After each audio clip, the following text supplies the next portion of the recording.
ಜೈ ಹಿಂದ್. ನೋಡ್ರಿ, ಈ ವಿಡಿಯೋದಲ್ಲಿ ನಾನು ಸೈನ್ಸ್ ಕಾನ್ಸೆಪ್ಟ್ಸ್ ಗಳನ್ನ ಕವರ್ ಮಾಡ್ತಾ ಇದ್ದೀನಿ. ಫಿಸಿಕ್ಸ್, ಕೆಮಿಸ್ಟ್ರಿ, ಆಮೇಲೆ ಬಯೋಲಜಿ.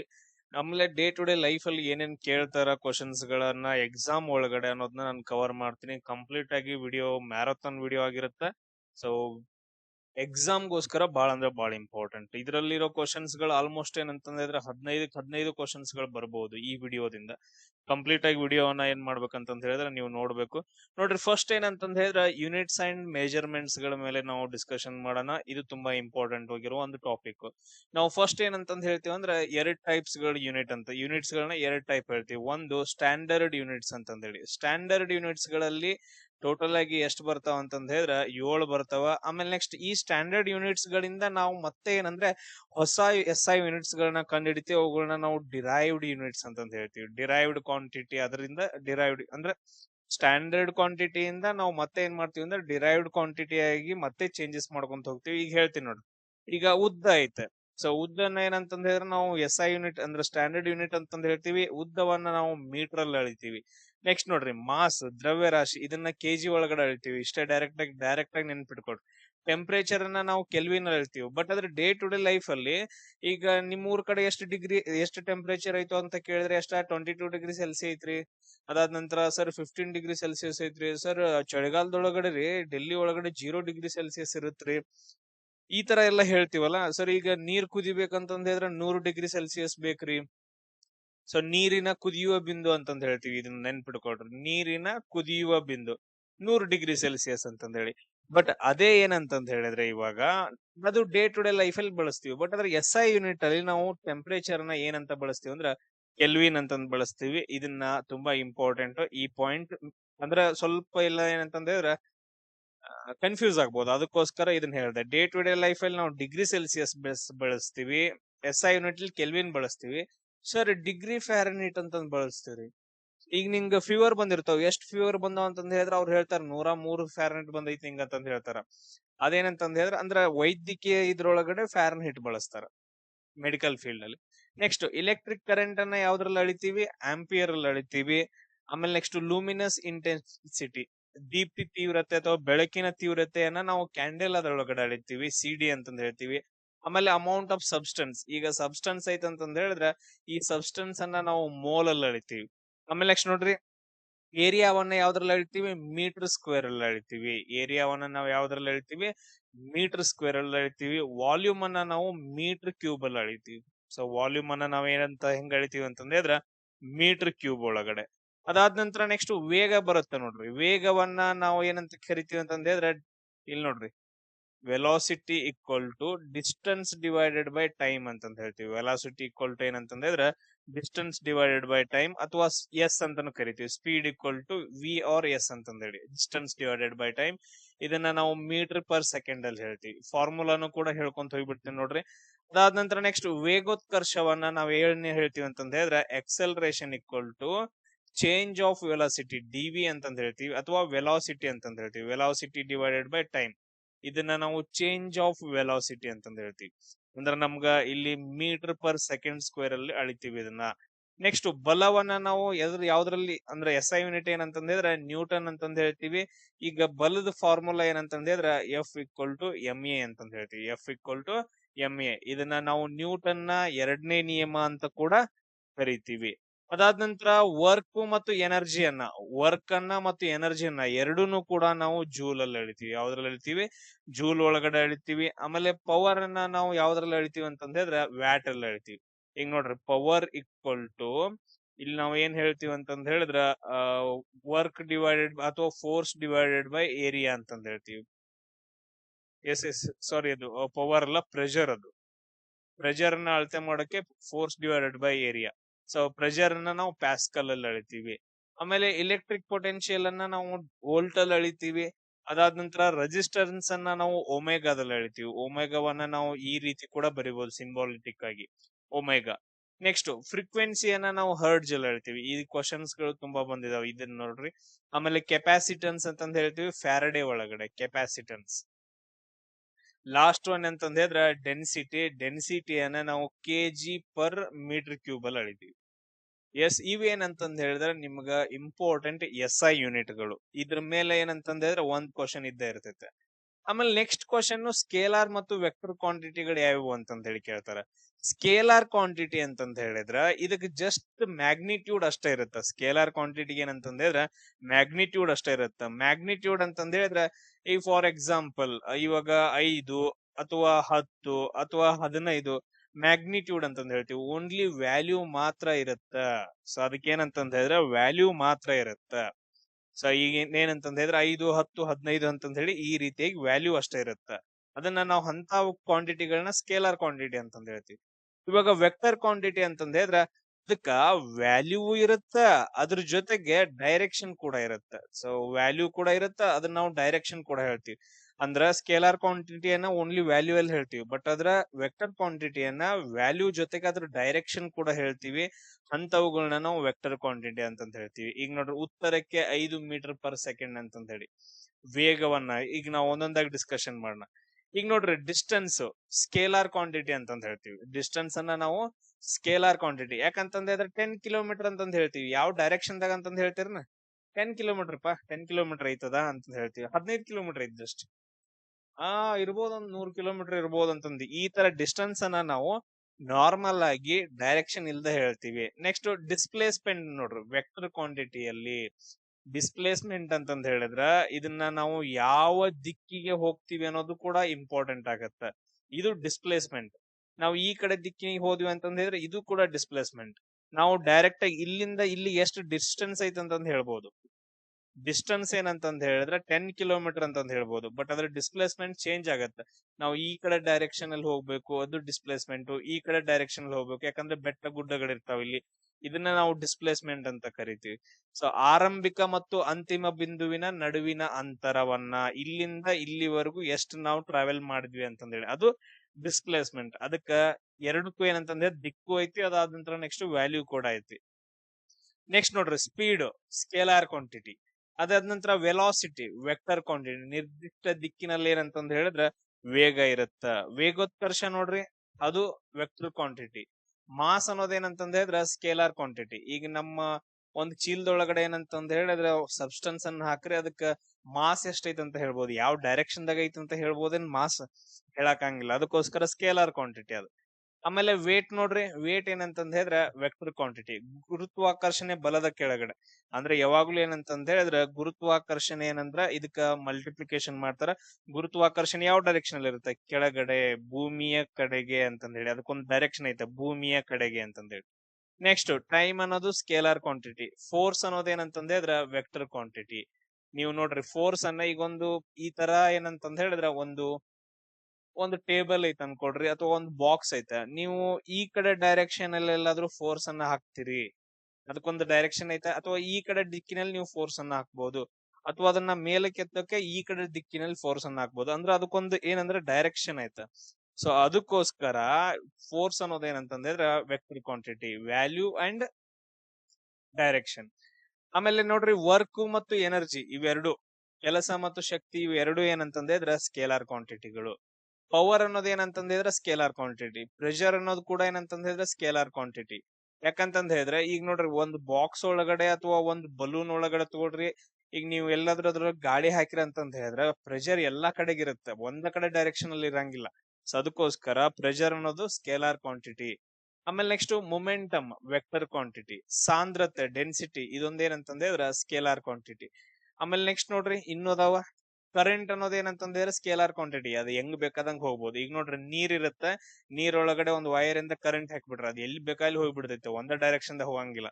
ಸೊ ಅದಕ್ಕೋಸ್ಕರ ಸ್ಕೇಲಾರ್ ಕ್ವಾಂಟಿಟಿ. ಟೆಂಪರೇಚರ್ ಅನ್ನೋದು ಕೂಡ scalar quantity. Potential energy scalar quantity. Next torque ಅನ್ನೋದು ಏನಂತಂದ್ ಹೇಳಿದ್ರ ವೆಕ್ಟರ್ ಕ್ವಾಂಟಿಟಿ. ಟಾರ್ಕ್ ಹೆಂಗಪ್ಪ ಅಂತಂದ್ರೆ ಈ ರೀತಿಯಾಗಿ ಮಿಡಲ್ ಆಗಿ ಒಂದು ಬಿಂದು ಇರುತ್ತ. ಅದಾದ ನಂತರ ನೆಕ್ಸ್ಟ್ ಈಗೊಂದು ಈ ತರ ಏನಂತಂದ್ ಹೇಳಿದ್ರ ಒಂದು ರಾಡ್ ಅನ್ನ ತಗೊಳ್ರಿ, ಈ ಕಡೆ ದಿಕ್ಕಿನಲ್ಲಿ ಆಮೇಲೆ ಈ ಕಡೆ ದಿಕ್ಕಿನಲ್ಲಿ ಪರ್ಟಿಕ್ಯುಲರ್ ಆಗಿ ನಾವು ಫೋರ್ಸ್ ಅನ್ನ ಹಾಕಿದ್ವಿ ಅಂತಂದ್ ಹೇಳಿದ್ರೆ ಈ ರಾಡ್ ತಿರುಗೋಕ್ ಸ್ಟಾರ್ಟ್ ಆಗತ್ತೆ. ಇದನ್ನ ನಾವು ಎರಡು ಕಡೆ ಫೋರ್ಸ್ ಹಾಕೋದನ್ನ ನಾವು ಟಾರ್ಕ್ ಅಂತ ಕರಿತೀವಿ, ಫೋರ್ಸ್ ಅಂತ ಕರೆಯಂಗಿಲ್ಲ, ಟಾರ್ಕ್ ಅಂತ ಕರಿತೀವಿ. ಎರಡು ಕಡೆಗೆ ಅಪೋಸಿಟ್ ಆಗಿ ಹಾಕೋದ್ರಿಂದ ಆ ವಸ್ತು ಏನಂತಂದ್ರೆ ತಿರುಗೋಕ್ ಸ್ಟಾರ್ಟ್ ಮಾಡಿದ್ರೆ ಅದನ್ನ ನಾವು ಫೋರ್ಸ್ ಅಂತ ಕರೆಯಂಗಿಲ್ಲ, ಇದನ್ನ ಟಾರ್ಕ್ ಅಂತಂದ್ ಹೇಳಿ ಕರಿತೀವಿ. ಅಂದ್ರೆ ಟಾರ್ಕ್ ಪರ್ಟಿಕ್ಯುಲರ್ ಡೈರೆಕ್ಷನ್ ಐತೆ, ಆಮೇಲೆ ನೆಕ್ಸ್ಟ್ ನೋಡ್ರಿ ಫ್ರೀಕ್ವೆನ್ಸಿ ಅನ್ನೋದು ಸ್ಕೇಲಾರ್ ಕ್ವಾಂಟಿಟಿ, ಆಮೇಲೆ ಇಂಟೆನ್ಸಿಟಿ ಅನ್ನೋದು ಏನಂತಂದ್ರೆ ಅದ್ರ ವೆಕ್ಟರ್ ಕ್ವಾಂಟಿಟಿ. ಇಷ್ಟೇನಂತಂದ್ರೆ ಅದ್ರ ಸ್ಕೇಲಾರ್ ಅಂಡ್ ವೆಕ್ಟರ್ ಕ್ವಾಂಟಿಟಿಗಳು ನೆನ್ಪಿಟ್ಕೋಬೇಕು. ಇದ್ರ ಮೇಲೆ ಏನಂತಂದ್ರೆ ಕ್ವಶನ್ಸ್ ಗಳನ್ನ ನಿಮಗ್ ಕೇಳ್ಬೋದು. ಅದಾದ ನಂತರ ನೆಕ್ಸ್ಟ್ ಕ್ವಶನ್ ನೋಡ್ರಿ, ನ್ಯೂಟನ್ ನ ಮೊದಲನೇ ನಿಯಮ. ನ್ಯೂಟನ್ ನ ಮೊದಲನೇ ನಿಯಮ ಹೇಳ್ತೀನಿ ನೋಡ್ರಿ. ಒಂದು ವಸ್ತುವು ಬಾಹ್ಯ ಬಲ ಪ್ರಯೋಗವಾಗುವವರೆಗೆ ನಿಶ್ಚಲ ಸ್ಥಿತಿಯಲ್ಲಿದ್ರೆ ಅದು ನಿಶ್ಚಲವಾಗಿರುತ್ತದೆ, ಅಥವಾ ಸರಳ ರೇಖೆಯ ಏಕರೂಪದ ಚಲನೆಯಲ್ಲಿದ್ರೆ ಅದು ಹಂಗ ಚಲಿಸ್ತಾನೆ ಇರುತ್ತೆ. ಹಿಂಗಂದ್ರೆ ಏನ ಸರ್, ಇವಾಗ ಒಂದು ಬಾಕ್ಸ್ ಇರುತ್ತ, ನೀವು ಹಂಗ ಇಟ್ಕೊಂಡಿರಿ ಅದನ್ನ. ಸೊ ಬಾಕ್ಸ್ ಏನಂತಂದ ಹೇಳಿದ್ರೆ ಇಟ್ಟು ಬಿಟ್ಟಿರಿ, ಒಂದ್ ರೂಮ್ನಾಗ ಏನಂತಂದ ಹೇಳಿದ್ರೆ ಇಟ್ಟು ಬಿಟ್ಟಿದಿರಿ. ಸೊ ಇದ್ರ ಮೇಲೆ ಫೋರ್ಸ್ ಹಾಕ್ಬೇಕು, ಇದ್ರ ಮೇಲೆ ಫೋರ್ಸ್ ಹಾಕ್ಬೇಕು, ಅವಾಗ ಏನಂತಂದ್ರೆ ಇದು ಚಲಿಸುತ್ತೆ. ಇಲ್ಲ ಅಂತಂದ ಹೇಳಿದ್ರೆ, ನೀವು ಬಾಹ್ಯ ಬಲ ಪ್ರಯೋಗ ಮಾಡ್ಲಿಲ್ಲ ಅಂತಂದ ಹೇಳಿದ್ರೆ, ಬಾಹ್ಯ ಬಲ ಪ್ರಯೋಗ ಆಗ್ಲಿಲ್ಲ ಅಂತಂದ ಹೇಳಿದ್ರೆ ಅದು ನಿಶ್ಚಲ ಸ್ಥಿತಿಯಲ್ಲಿತ್ತು ಅಂತಂದ ಹೇಳಿದ್ರೆ ಯಾವ ಸ್ಥಿತಿಯಲ್ಲೇ ಮುಂದುವರಿಯುತ್ತೆ? ನಿಶ್ಚಲ ಸ್ಥಿತಿ ಒಳಗಡೆನೆ ಮುಂದುವರಿಯುತ್ತೆ. ಕರೆಕ್ಟಾ? ಈಗ ಬಾಹ್ಯ ಬಲ ಎಲ್ಲಾದ್ರೂ ಪ್ರಯೋಗ ಆಯ್ತು ಅಂತಂದ ಹೇಳಿದ್ರೆ ನಿಶ್ಚಲ ಸ್ಥಿತಿಯಿಂದ ಏನಾಗತ್ತ? ಅದು ಮೂವ್ಮೆಂಟ್ ಆಗತ್ತ. ಸೊ ಅದೇನಂತಂದ ಹೇಳಿದ್ರೆ ಚಲನೆ ಆಗತ್ತ. ಸೊ ಏನಾಗತ್ತ? ಸಿಂಪಲ್ ಆಗಿ ಚಲಿಸುತ್ತ ಅಂತಂದ ಹೇಳ್ಬೋದು. ಕ್ಲಿಯರ್? ಸೊ ಬಾಹ್ಯ ಪ್ರಯೋಗ ಆದ್ರೆ ಈಗ ಅದನ್ನೇ ಹೇಳ್ಬೋದು ಸರ್. ಇವಾಗ ಏನಂತಂದ ಹೇಳಿದ್ರೆ ನಿಶ್ಚಲ ಸ್ಥಿತಿಯಲ್ಲಿರೋ ವಸ್ತು ನಿಶ್ಚಲ ಸ್ಥಿತಿಯಲ್ಲೇ ಇರುತ್ತೆ. ಯಾವಾಗ ಫೋರ್ಸ್ ಹಾಕ್ತಿವಿ ಅವಾಗ ಚೇಂಜ್ ಆಗತ್ತ. ಒಂದ್ ಪಾಯಿಂಟ್. ಅದಾದ ನಂತರ ಇನ್ನೊಂದು, ಇವಾಗ ಒಂದು ಗಾಲಿ ಏನಂತಂದ ಹೇಳಿದ್ರೆ ಓಡ್ತಾ ಇರತ್ತ. ಏನಂತಂದ ಹೇಳಿದ್ರೆ ಓಡ್ತಾ ಇರತ್ತ. ಅದು ಕಂಟಿನ್ಯೂಸ್ ಆಗಿ ಏನಂತಂದ ಹೇಳಿದ್ರೆ ಓಡ್ತಾ ಇರತ್ತ. ಅದ್ರ ಮೇಲೆಲ್ಲಾದ್ರೂ ಬಾಹ್ಯ ಬಲ ಪ್ರಯೋಗ ಆಯ್ತು ಅಂತಂದ ಹೇಳಿದ್ರೆ ಅದು ಸ್ಟಾಪ್ ಆಗತ್ತ. ಅಂದ್ರ ಚಲನೆಯಲ್ಲಿರುವ ವಸ್ತು ಅದ್ರ ಮೇಲೆ ಫೋರ್ಸ್ ಎಲ್ಲಾದ್ರೂ ಹಾಕ್ಲಿಲ್ಲ ಅಂತಂದ ಹೇಳಿದ್ರೆ ಅದು ಚಲಿಸ್ತಾನೆ ಇರುತ್ತೆ. ಅದಕ್ಕ ಬ್ರೇಕ್ ಅಂತಂದ ಹೇಳ್ತೀವಿ ನೋಡ್ರಿ. ಬ್ರೇಕ್ ಹಾಕಿದ್ವಿ ಅಂತಂದ ಹೇಳಿದ್ರೆ ಗಾಡಿ ನಿಂತ್ಕೊಳತ್ತಲ್ಲ. ಈಗ ನೋಡ್ರಿ, ಚಲನೆಯಲ್ಲಿರುವ ವಸ್ತುಗೆಲ್ಲಾದ್ರೂ ನಾವು ಫೋರ್ಸ್ ಹಾಕಿದ್ವಿ ಅಂತಂದ ಹೇಳಿದ್ರೆ ಅದೇನಂತಂದ ಹೇಳಿದ್ರೆ ಸ್ಟಾಪ್ ಆಗತ್ತ. ಸೊ ಇಲ್ಲಿ ಅಂತಂದ್ರೆ ಫೋರ್ಸ್ ಹಾಕಿ ನಿಂತಿರೋ ವಸ್ತುಗೆಲ್ಲಾದ್ರೂ ನಾವು ಫೋರ್ಸ್ ಹಾಕಿದ್ರೆ ಅದು ಚಲಿಸುತ್ತ. ಚಲಿಸುತ್ತಿರೋ ವಸ್ತುಗೆಲ್ಲಾದ್ರೂ ನಾವು ಫೋರ್ಸ್ ಹಾಕಿದ್ವಿ ಅಂತಂದ ಹೇಳಿದ್ರೆ ಸ್ಟಾಪ್ ಆಗುತ್ತ. ಇಲ್ಲ ಅಂತಂದ ಹೇಳಿದ್ರೆ ಅವು ನಿಶ್ಚಲ ಇರುತ್ತ, ಚಲನೆಯಲ್ಲಿರೋದು ಚಲನೆಯಲ್ಲೇ ಇರುತ್ತ. ಇದನ್ನ ನಾವು ಒಂದನೇ ನಿಯಮ ಅಂತಂದ ಹೇಳಿ ಕರಿತೀವಿ. ಕ್ಲಿಯರ್? ಎಸ್ ಇಲ್ಲಿ ನೋಡ್ರಿ, ಅದ್ರದ್ದು ಫಸ್ಟ್ ಅಪ್ಲಿಕೇಶನ್ ನೋಡ್ರಿ. ಬಸ್ ಏನಂತಂದ ಹೇಳಿದ್ರೆ ಸ್ಟಾಪ್ ಆಗಿರತ್ತ. ಬಸ್ ಏನಂತಂದ ಹೇಳಿದ್ರೆ ನಿಶ್ಚಲ ಸ್ಥಿತಿಯಲ್ಲಿರತ್ತ. ಸೊ ಅವಾಗ ಏನಂತಂದ ಹೇಳಿದ್ರ ನಾವು ಬಸ್ ಅಲ್ಲಿ ಕೂತ್ಕೊಂಡ್ವಿ ಅಂತಂದ ಎಕ್ಸ್ಪ್ಲನೇಷನ್ ಆಮೇಲೆ ಕೊಡ್ತೀನಿ. ಬಸ್ ಹಠಾತ್ವಾಗಿ ಚಲಿಸಲು ಪ್ರಾರಂಭಿಸಿದಾಗ ಪ್ರಯಾಣಿಕರು ಹಿಂದಕ್ಕೆ ಬಾಗುತ್ತಾರೆ ಅಂತಂದ ಹೇಳಿ. ಸಡನ್ ಆಗಿ ಬಸ್ ಸ್ಟಾರ್ಟ್ ಆಯ್ತು ಅಂತಂದ ಹೇಳಿದ್ರೆ ಹಿಂದಕ್ಕೆ ಹೋಗ್ತೀವಿ. ಆಮೇಲೆ ಬಸ್ ಎಲ್ಲಾದ್ರೂ ಓಡ್ತಾ ಇತ್ತು ಅಂತಂದ ಹೇಳಿದ್ರೆ ಸಡನ್ ಆಗಿ ಸ್ಟಾಪ್ ಮಾಡಿದ್ರೆ ನಾವ್ ಎಲ್ರು ಏನಂತಂದ ಹೇಳಿದ್ರೆ ಮುಂದಕ್ಕೆ ಹೋಗ್ತೀವಿ. ಇದು ಚಲನೆಯ ಮೊದಲನೇ ನಿಯಮ, ಅಂದ್ರೆ ಜಡತ್ವದ ನಿಯಮದ ಪ್ರಕಾರ ಅಂತಂದ ಹೇಳ್ತೀವಿ, ಅಥವಾ ನ್ಯೂಟನ್ ನ ಮೊದಲನೇ ನಿಯಮದ ಪ್ರಕಾರ ಈ ತರ ನಮ್ಗೆ ಎಕ್ಸ್ಪೀರಿಯನ್ಸ್ ಆಗತ್ತ. ಇಲ್ಲಿ ನೋಡ್ರಿ, ನಾವು ಫಸ್ಟ್ ಒಂದ್ ಏನಂತಂದ ಹೇಳಿದ್ರ ಈ ರೀತಿಯಾಗಿ ಏನಂತಂದ ಹೇಳಿದ್ರ ಬಸ್ ಓಡ್ತಾ ಇರುತ್ತೆ, ನಾವು ನಿಂತ್ಕೊಂಡಿರ್ತೀವಿ. ಸಡನ್ ಆಗಿ ಎಲ್ಲಾದ್ರೂ ಬ್ರೇಕ್ ಹಾಕಿದ ಅಂತಂದ ಹೇಳಿದ್ರೆ ನಮ್ ಬಾಡಿ ಏನಂತಂದ ಹೇಳಿದ್ರೆ ಮುಂದ್ ಹೋಗ್ತಾ ಇರುತ್ತೆ. ಬಸ್ ಏನಂತ ನಿಂತ್ಕೊಂಡ ತಕ್ಷಣ ನಿಂತ್ಕೊಳತ್ತ, ಬಟ್ ಅದ್ರ ನಮ್ ಬಾಡಿ ಏನಂತಂದ ಹೇಳಿದ್ರೆ ಸ್ವಲ್ಪ ಮುಂದ್ ಹೋಗುತ್ತೆ. ಅದಾದ ನಂತರ ಬಸ್ ನಿಂತ್ಕೊಂಡೇ ಇರುತ್ತೆ. ಬಸ್ ಏನಂತಂದ ಹೇಳಿದ್ರೆ ನಿಶ್ಚಲ ಸ್ಥಿತಿಯಲ್ಲಿದ್ದಾಗ ಬಸ್ ಮುಂದ್ ಹೋಗ್ತಿರ್ಲಿಲ್ಲ, ನಾವು ಸ್ಟಡಿ ಆಗಿ ನಿಂತ್ಕೊಂಡಿರ್ತೀವಿ. ಸಡನ್ ಆಗಿ ಏನಂತಂದ ಹೇಳಿದ್ರೆ ಮುಂದ್ ಹೋಯ್ತು ಅಂತಂದ ಹೇಳಿದ್ರೆ ನಾವೇನ್ ಮಾಡ್ತೀವಿ ಅಂತಂದ ಹೇಳಿದ್ರೆ ಹಿಂದಕ್ ಹೋಗ್ತೀವಿ. ಅಂದ್ರೆ ನಮ್ ಬಾಡಿ ಅಲ್ಲೇ ನಿಂತ್ಕೋಬೇಕದು. ಬಸ್ ಮುಂದ್ ಹೋಗ್ತಾ ಇರುತ್ತೆ, ನಮ್ ಬಾಡಿ ಅಲ್ಲೇ ನಿಂತ್ಕೊಂಡಿರುತ್ತೆ. ಅಂದ್ರೆ ಈ ರೀತಿಯಾಗಿ ಚಲನೆಯಲ್ಲಿರುವ ವಸ್ತು ಚಲನೆಯಲ್ಲಿರುತ್ತ, ನಿಶ್ಚಲದಲ್ಲಿರೋದು ನಿಶ್ಚಲದಲ್ಲೇ ಇರುತ್ತ. ಸಡನ್ ಆಗಿ ಮೂವ್ಮೆಂಟ್ ಆದ್ರೆ ಸ್ವಲ್ಪ ಚೇಂಜಸ್ ಆಗತ್ತ. ಅದಾದ ನಂತರ ಓಡುವ ವ್ಯಕ್ತಿ ಹಠಾತ್ವಾಗಿ ನಿಂತರೆ ಮುಂದೆ ಬೀಳ್ತಾನ. ಇವಾಗ ಒಬ್ಬ ವ್ಯಕ್ತಿ ಏನಂತಂದ ಹೇಳಿದ್ರೆ ಕಂಟಿನ್ಯೂಸ್ ಆಗಿ ಓಡ್ತಾ ಇರ್ತಾನ, ಅವನಲ್ಲಿ ಚಲನೆ ಇರುತ್ತ. ಕರೆಕ್ಟಾ? ಈಗ ಸಡನ್ ಆಗಿ ನಿಂತ್ಕೊಂಡ ಅಂತಂದ ಹೇಳಿದ್ರೆ ಅವ್ನ್ ನಿಂತ್ಕೊಳಂಗಿಲ್ಲ. ಯಾಕಂತಂದ ಹೇಳಿದ್ರೆ ಸ್ಲೋ ಆಗಿ ಹೋಗಿ ನಿಂತ್ಕೊಬೇಕು. ಸಡನ್ ಆಗಿ ಎಲ್ಲಾದ್ರೂ ನಿಂತ್ಕೊಂಡ ಅಂತಂದ್ರೆ ಚಲನೆಯಲ್ಲಿರುತ್ತೆ. ನಮ್ ಬಾಡಿ ಏನಂತಂದ ಹೇಳಿದ್ರೆ ಚಲನೆಯಲ್ಲಿರುತ್ತೆ, ಸಡನ್ ಆಗಿ ಕೆಳಗಡೆ ಬಿದ್ದು ಬಿಡ್ತಾನ. ಕಾಲಷ್ಟೇ ನಿಂತ್ಕೊಳತ್ತ, ಬಟ್ ಅದ್ರ ಬಾಡಿ ಚಲನೆಯಲ್ಲಿರುತ್ತೆ, ನಾವು ಕೆಳಗಡೆ ಬಿದ್ಕೊಂಡ್ಬಿಡ್ತೀವಿ. ಇದು ಜಡತ್ವದ ನಿಯಮ, ಅಥವಾ ಇದಕ್ಕೆ ನಾವು ಒಂದನೇ ನ್ಯೂಟನ್ ನಿಯಮ ಅಥವಾ ಜಡತ್ವ ನಿಯಮ ಅಂತಂದ ಹೇಳ್ಬೋದು. ಇದಕ್ಕೆ ಜಡತ್ವ ನಿಯಮ ಅಂತಂದ ಹೇಳಿ. ನೆಕ್ಸ್ಟ್, ಮರವನ್ನು ಜೋರಾಗಿ ಅಲ್ಲಾಡಿಸಿದಾಗ ಹಣ್ಣುಗಳು ಕೆಳಗಡೆ ಬೀಳ್ತಾವ. ಸೊ ಇವಾಗ ಏನಂತಂದ ಹೇಳಿದ್ರೆ ಈಗ ಮರ ಇರತ್ತ, ಮರದಲ್ಲಿ ಏನಂತಂದ ಹೇಳಿದ್ರೆ ಹಣ್ಣುಗಳು ಇರ್ತಾವ, ಅವ್ ನಿಶ್ಚಲ ಸ್ಥಿತಿಯಲ್ಲಿ ಇರ್ತಾವ. ನಾವೆಲ್ಲಾದ್ರೂ ಇದನ್ನ ಅಲ್ಗಾಡ್ಸಿದ್ವಿ ಅಂತಂದ ಹೇಳಿದ್ರೆ ಅವ್ ನಿಶ್ಚಲ ಸ್ಥಿತಿಯಲ್ಲಿ ಏನಂತಂದ ಹೇಳಿದ್ರೆ ಆ ಕಡೆ ಈ ಕಡೆ ಮೂವ್ ಆಗ್ಬಿಟ್ಟು ಗಿಡಗಳಲ್ಲಿರುವ ಹಣ್ಣುಗಳಂತಂದ್ರೆ ಕೆಳಗಡೆ ಬೀಳ್ತಾವ. ಅದಾದ ನಂತರ ಇವೇನಂತಂದ ಹೇಳಿದ್ರೆ ಕೆಲವೊಂದು ಥಿಂಗ್ಸ್ ಗಳು ಇವ್ ನೆನ್ಪಿಟ್ಕೊಡ್ರಿ. ಅದಾದ ನಂತರ ನೆಕ್ಸ್ಟ್ ಇವಾಗ ಇನ್ನೊಂದ್ ನೋಡ್ಬೋದು. ಒಂದ್ ಏನಂತಂದ ಹೇಳಿದ್ರ ಈ ರೀತಿಯಾಗಿ ಪೇಪರ್ ಅನ್ನ ಇಟ್ಕೊಳ್ರಿ. ನೆಕ್ಸ್ಟ್ ಗ್ಲಾಸ್ ಅಲ್ಲಿ ಲಾಸ್ಟ್ ಒಂದ್ ನೋಡ್ರಿ, ಲೋಟದಲ್ಲಿ ಗ್ಲಾಸದ ವಾಟದಲ್ಲಿ ನೀರನ್ನ ತಗೊಳ್ರಿ. ಈಗ ನೀವ್ ಏನ್ ಮಾಡ್ಬೇಕಂತಂದ್ ಹೇಳಿದ್ರೆ ಅದನ್ನ ಸಡನ್ ಆಗಿ ಹಿಂಗ್ ನೀವು ಜಗ್ಗಿ ಬಿಡ್ಬೇಕು. ಜಗ್ಗಿದ್ರಿ ಅಂತಂದ್ ಹೇಳಿದ್ರೆ ನೀರ್ ಏನಂತಂದ್ ಹೇಳಿದ್ರೆ ಈ ಕಡೆ ಸ್ಪಿಲ್ ಆಗತ್ತೆ. ಯಾಕಂತಂದ್ ಹೇಳಿದ್ರೆ ಸೊ ಅದು ನಿಚ್ಚಳ ಸ್ಥಿತಿಯಲ್ಲಿ ಇರುತ್ತಲ್ಲ, ನಿಚ್ಚಳ ಸ್ಥಿತಿಯಲ್ಲೇ ಇರ್ಬೇಕಾಗತ್ತ. ಸೊ ಅದಕ್ಕೋಸ್ಕರ ಅದಾದ ನಂತರ ನ್ಯೂಟನ್ ನ ಎರಡನೇ ನಿಯಮ ಅಂತಂದ್ ಹೇಳಿದ್ರೆ ಲಾ ಆಫ್ ಎಕ್ಸಲರೇಷನ್ ಅಂತಂದ್ ಹೇಳ್ತೀವಿ. ಇದಕ್ಕೆ ಇನ್ನೊಂದ್ ಹೆಸರು ಒಂದು ವಸ್ತುವಿನ ವೇಗೋತ್ಕರ್ಷ ಅದರ ಮೇಲಿನ ಪ್ರಯೋಗಿಸಲಾದ ಬಲಕ್ಕೆ ನೇರ ಅನುಪಾತದಲ್ಲಿ ಆಮೇಲೆ ದ್ರವ್ಯರಾಶಿಗೆ ವಿಲೋಮ ಅನುಪಾತದಲ್ಲಿ ಇರುತ್ತಂತಂದ್ ಹೇಳಿ. ಸಿಂಪಲ್ ಆಗಿ ನೆನ್ಪಿಟ್ಕೊಳ್ರಿ, F is directly proportional to M ಅಂತಂದ್ ಹೇಳಿ. ಸೊ ಎಫ್ ಈಕ್ವಲ್ ಟು ಏನಂತಂದ್ ಹೇಳಿದ್ರೆ ಡೈರೆಕ್ಟ್ಲಿ ಪ್ರಪೋರ್ಷನಲ್ ಟು ಎಂ ಅಂತಂದ್ ಹೇಳಿ. ಸೊ ಇದನ್ನ ನಾವು F equal to M A ಅಂತಂದ್ ಹೇಳಿ ಬರೀತೀವಿ. ಇದ್ರೊಳಗಡೆ ಏನು ಅಂತದೇನ್ ನೆನ್ಪಿಟ್ಕೊಳಕ್ ಹೋಗ್ಬೇಡ್ರಿ.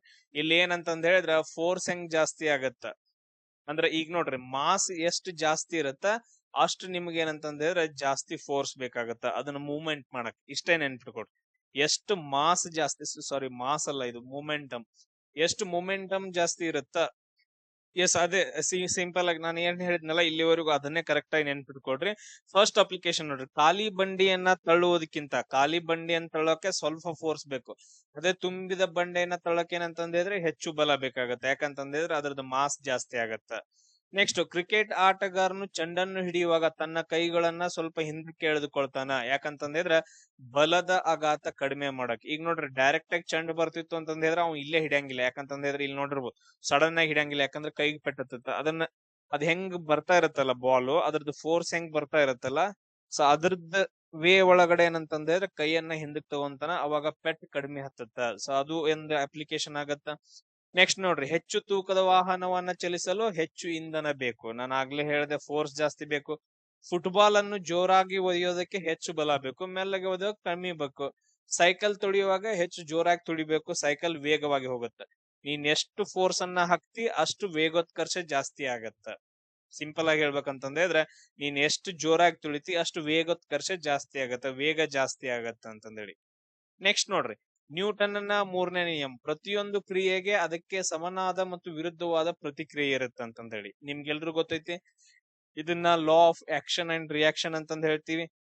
ನೀವು ಬೋಟ್ ಅನ್ನ ಈ ರೀತಿ ಏನಂತಂದ ಹೇಳಿದ್ರೆ ಬೋಟ್ ಇರುತ್ತೆ, ನೀವು ಬೋಟ್ ಅನ್ನ ಏನಂತಂದ ಹೇಳಿದ್ರೆ ನೀರನ್ನ ನೀವು ಹಿಂದ್ ಜಗ್ಗಿರಿ ಅಂತಂದ ಹೇಳಿದ್ರೆ ಬೋಟ್ ಏನಂತಂದ ಹೇಳಿದ್ರೆ ಮುಂದ್ಗಡೆ ಹೋಗುತ್ತೆ. ಇದು ಹಿಂದ್ಗಡೆ ಜಗ್ಗೋದು ಆಕ್ಷನ್ ಆದ್ರೆ ಬೋಟ್ ಮುಂದ್ಗಡೆ ಹೋಗುತ್ತೆ, ಅದು ರಿಯಾಕ್ಷನ್.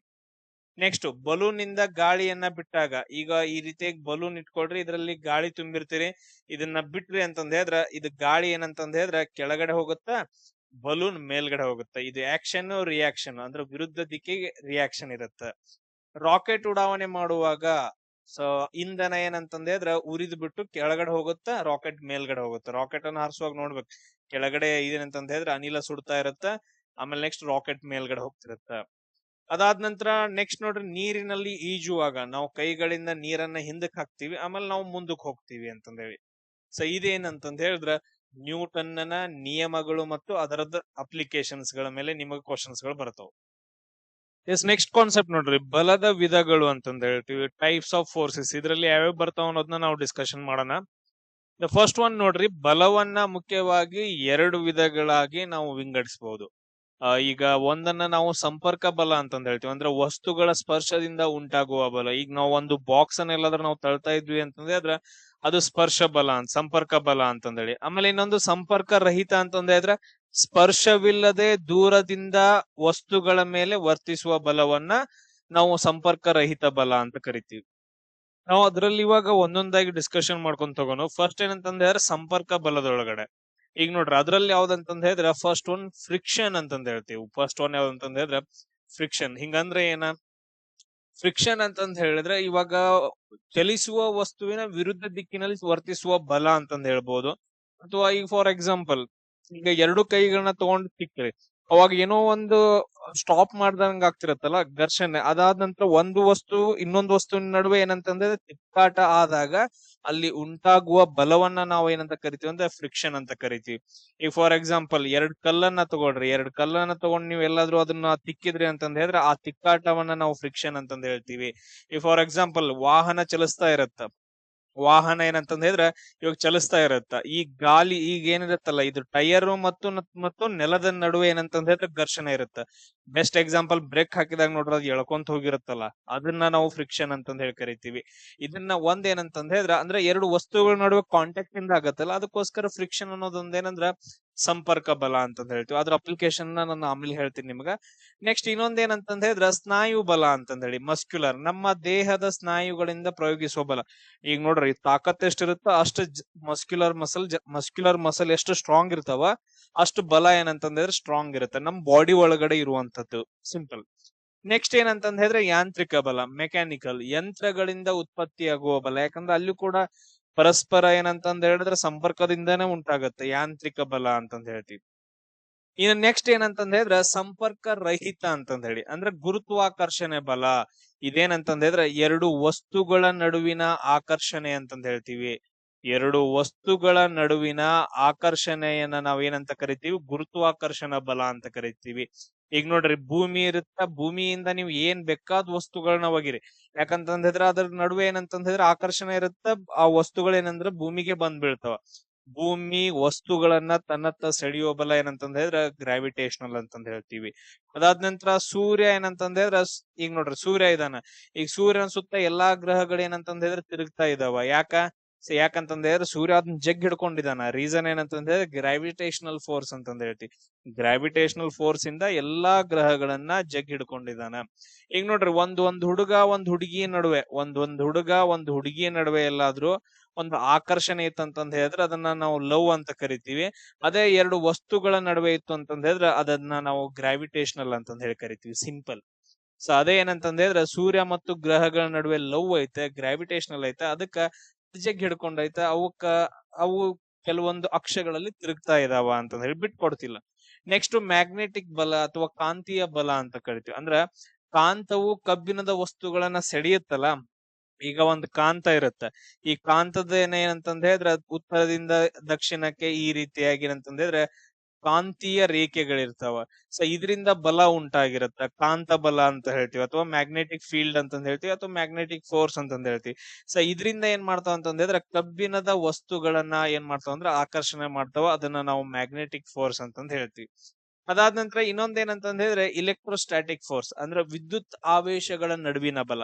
ಈಗ ವಿದ್ಯುತ್ ಆವೇಶಗಳಿರ್ತಾವಲ್ಲ, ವಿದ್ಯುತ್ ಓಡ್ತಾ ಇರತ್ತೆ, ಚಾರ್ಜ್ ಗಳಿರ್ತಾವಲ್ಲ, ಆ ಚಾರ್ಜ್ ಗಳ ನಡುವಿನ ಬಲ. ಈಗ ಫಾರ್ ಎಕ್ಸಾಂಪಲ್ ಪ್ರೋಟಾನ್ ಇರ್ಬೋದು, ಆಮೇಲೆ ಇಲೆಕ್ಟ್ರಾನ್ ಇರ್ಬೋದು, ಇದು ಪ್ಲಸ್ ಇರುತ್ತೆ, ಇದು ಮೈನಸ್ ಇರುತ್ತೆ. ಆಮೇಲೆ ನೆಕ್ಸ್ಟ್ ಇನ್ನೊಂದು ಪ್ರೋಟಾನ್ ಬರುತ್ತ, ಸೊ ಅದು ಪ್ಲಸ್ ಇರ್ಬೋದು, ಇನ್ನೊಂದು ಇಲೆಕ್ಟ್ರಾನ್ ಬರುತ್ತ, ಮೈನಸ್ ಬರುತ್ತೆ. ಇವುಗಳ ನಡುವೆ ಉಂಟಾದಂತಹ ಬಲವನ್ನ ನಾವು ಇಲೆಕ್ಟ್ರೋಸ್ಟಾಟಿಕ್ ಫೋರ್ಸ್ ಅಂತಂದ್ ಹೇಳ್ತೀವಿ. ಕ್ಲಿಯರ್ ಪಾಯಿಂಟ್ಸ್ ಗಳು. ಅದಾದ ನಂತರ ಇಲ್ಲಿ ಅಪ್ಲಿಕೇಶನ್ಸ್ ಗಳು ಏನೇನ್ರಿ, ನಾವು ಆಲ್ರೆಡಿ ಗ್ರಾವಿಟೇಷನಲ್ ಫೋರ್ಸ್ ನಾವು ಅಪ್ಲಿಕೇಶನ್ ಹೇಳಿದ್ವಿ. ಏನೇನ್ ಅಪ್ಲಿಕೇಶನ್, ಒಂದು ಭೂಮಿಯಿಂದ ಎಲ್ಲಾ ವಸ್ತುಗಳು ಭೂಮಿ ಮೇಲೆ ಬೀಳೋದು. ಅದಾದ ನಂತರ ನೆಕ್ಸ್ಟ್ ಸೂರ್ಯನ ಸುತ್ತ ಏನಂತಂದ್ ಹೇಳಿದ್ರೆ ಎಲ್ಲಾ ಗ್ರಹಗಳು ತಿರುಗೋದು. ಅದಾದ ನಂತರ ಭೂಮಿಯ ಸುತ್ತ ಏನಂತಂದ್ ಹೇಳಿದ್ರೆ ಚಂದ್ರ ತಿರುಗೋದು. ಇವೆಲ್ಲ ಗ್ರಾವಿಟೇಷನಲ್ ಫೋರ್ಸ್ ಕಾರಣ. ಇದು ಅಪ್ಲಿಕೇಶನ್ಸ್ ಗಳು. ಆಮೇಲೆ ನೆಕ್ಸ್ಟ್ ನೋಡ್ರಿ, ಈಗ ಘರ್ಷಣೆ ಅಂತಂದ್ ಐತಲ್ಲ, ಫಸ್ಟ್ ಒನ್ ಏನಂತಂದ್ ಹೇಳಿದ್ರೆ ಫ್ರಿಕ್ಷನ್ ಅಂತಂದ್ ಹೇಳ್ತೀವಲ್ಲ, ಅದ್ರ ಬಗ್ಗೆ ನಮ್ ಡೇ ಟು ಡೇ ಲೈಫ್ ಅಲ್ಲಿ ನಾವು ಯಾವ ರೀತಿಯಾಗಿ ಏನಂತಂದ್ ಹೇಳಿದ್ರೆ ಅವುಗಳು ಅಡ್ವಾಂಟೇಜ್ ಆಗ್ತಾವ ಅನ್ನೋದನ್ನ ನಾವು ನೋಡೋಣ. ನಡೆಯುವುದು. ಈಗ ಏನಂತಂದ್ ಹೇಳಿದ್ರೆ ಒಂದು ನೆಲದ ಮೇಲೆ ನೀವು ನಡೀತಾ ಇರ್ತೀರಿ. ಈಗ ಒಂದು ನೆಲ ಅಂತ ಅನ್ಕೊಡ್ರಿ ಇದು, ಅಥವಾ ಫ್ಲೋರ್ ಅಂತ ಅನ್ಕೊಡ್ರಿ, ಅಥವಾ ನಿಮ್ ಬಿಲ್ಡಿಂಗ್ ಅಲ್ಲಿ ಏನಂತಂದ್ ಹೇಳಿದ್ರೆ ನೀವು ಅಂದ್ರೆ ನಿಮ್ದು ನಡೀತಾ ಇರ್ತೀರಿ ನಿಮ್ ಮನೆಯಲ್ಲಿ. ಈಗ ಎಲ್ಲಾದ್ರೂ ನಿಮ್ಮ ನಡುವೆ ಕಾಲುಗಳಿರ್ತಾವಲ್ಲ, ನಿಮ್ಮ ಕಾಲು ಮತ್ತು ಭೂಮಿಯ ನಡುವೆ ಏನಾದ್ರೂ ಘರ್ಷಣೆ ಇದ್ದಾಗ ಏನಂತಂದ್ ಹೇಳಿದ್ರೆ ನೀವು ಪ್ರಾಪರ್ ಆಗಿ ನಡೀತೀರಿ. ಎಲ್ಲಾದ್ರೂ ಆ ನೆಲ ಎಲ್ಲಾದ್ರೂ ಸ್ಮೂತ್ ಇತ್ತು ಅಂತಂದ್ ಹೇಳಿದ್ರೆ ಘರ್ಷಣೆ ಕಮ್ಮಿ ಆಗತ್ತ. ಸ್ಮೂತ್ ಇತ್ತು ಅಂತಂದ್ ಹೇಳಿದ್ರೆ ನೆಲ ಏನಂತಂದ್ ಹೇಳಿದ್ರೆ ಸ್ಮೂತ್ ಇತ್ತು ಅಂತಂದ್ ಹೇಳಿದ್ರೆ ಘರ್ಷಣೆ ಅಥವಾ ಫ್ರಿಕ್ಷನ್ ಏನಂತಂದ್ರೆ ಕಮ್ಮಿ ಆಗತ್ತ, ನಾವು ಜರಿದ್ ಬಿದ್ದು ಬಿಡ್ತೀವಿ, ಜಾರಿ ಏನಂತಂದ್ ಹೇಳಿದ್ರೆ ಬಿದ್ದು ಬಿಡ್ತೀವಿ. ಈ ಘರ್ಷಣೆ ಏನಾದ್ರೂ ಜಾಸ್ತಿ ಇತ್ತು ಅಂತಂದ್ ಹೇಳಿದ್ರೆ ನಾವು ಪ್ರಾಪರ್ ಆಗಿ ನಡಿತೀವಿ. ನಡೆಯುವುದಕ್ಕೆ ರೀಸನ್ ಏನಂತಂದ್ ಹೇಳಿದ್ರೆ ಫ್ರಿಕ್ಷನ್ ಇರೋದ್ರಿಂದ ನಾವು ಪ್ರಾಪರ್ ಆಗಿ ನಡಿತೀವಿ. ಈಗ ಬೇಕಾದ್ರೆ ನೀವು ಪುಷಪ್ ಹೊಡಿಯುವಾಗೆಲ್ಲ ನೋಡ್ರಿ, ಪ್ರಾಪರ್ ಆಗಿ ನೀವು ಕೈ ಇಟ್ಕೊಂಡ್ ಏನಂತಂದ್ ಹೇಳಿದ್ರೆ ಹೊಡಿತಿರ್ತೀರಿ. ಯಾಕಂತಂದ್ ಹೇಳಿದ್ರೆ ನಿಮ್ಗೆ ಅಲ್ಲಿ ಘರ್ಷಣೆ ಇರುತ್ತೆ. ಸ್ಲಿಪ್ಪರಿ ಇತ್ತಂತಂದ್ರೆ, ಸ್ಮೂತ್ ಇತ್ತಂತಂದ್ ಹೇಳಿದ್ರೆ ಹಿಂಗ್ ಮುಂದ್ ಜರ್ದ್ ಬೀಳ್ತೀರಿ, ಮೂಗ್ ಒಡೆದ್ ಹೋಗುತ್ತ. ಸೊ ಅಲ್ಲಿ ಫ್ರಿಕ್ಷನ್ ಬೇಕಾಗತ್ತ. ಅಪ್ಲಿಕೇಶನ್ ಗೊತ್ತಾಗ್ತಾಯ್ತಾ? ನೆಕ್ಸ್ಟ್ ಬರವಣಿಗೆ. ನಾ ಈಗ ಬರಿತಾ ಇದ್ದೀನಿ ಅಂತಂದ್ ಹೇಳಿದ್ರೆ, ಈ ರೀತಿಯಾಗಿ ಈಗ ಫ್ರಿಕ್ಷನ್ ಐತಾ, ಆ ಶೀಟು ಮತ್ತು ನಮ್ ಪೆನ್ನಿನ ನಡುವೆ ಏನಂತಂದ್ ಹೇಳಿದ್ರೆ ಘರ್ಷಣೆ ಇರೋದ್ರಿಂದ ಆ ಕಾಗದ ಮೇಲೆ ಬರೆಯಕ್ ಆಗೈತಿ, ಇಲ್ಲ ಅಂತಂದ್ ಹೇಳಿದ್ರೆ ಬರೆಯಕ್ ಆಗುದಿಲ್ಲ. ನೆಕ್ಸ್ಟ್ ವಾಹನಗಳ ಚಲನೆ. ಈಗ ನೋಡ್ರಿ ರೋಡ್ಗಳ ಮೇಲೆ ಈಗ ನಿಮ್ಗೆ ಎಲ್ಲಾರ್ಗು ಎಕ್ಸ್ಪೀರಿಯನ್ಸ್ ಇರುತ್ತೆ.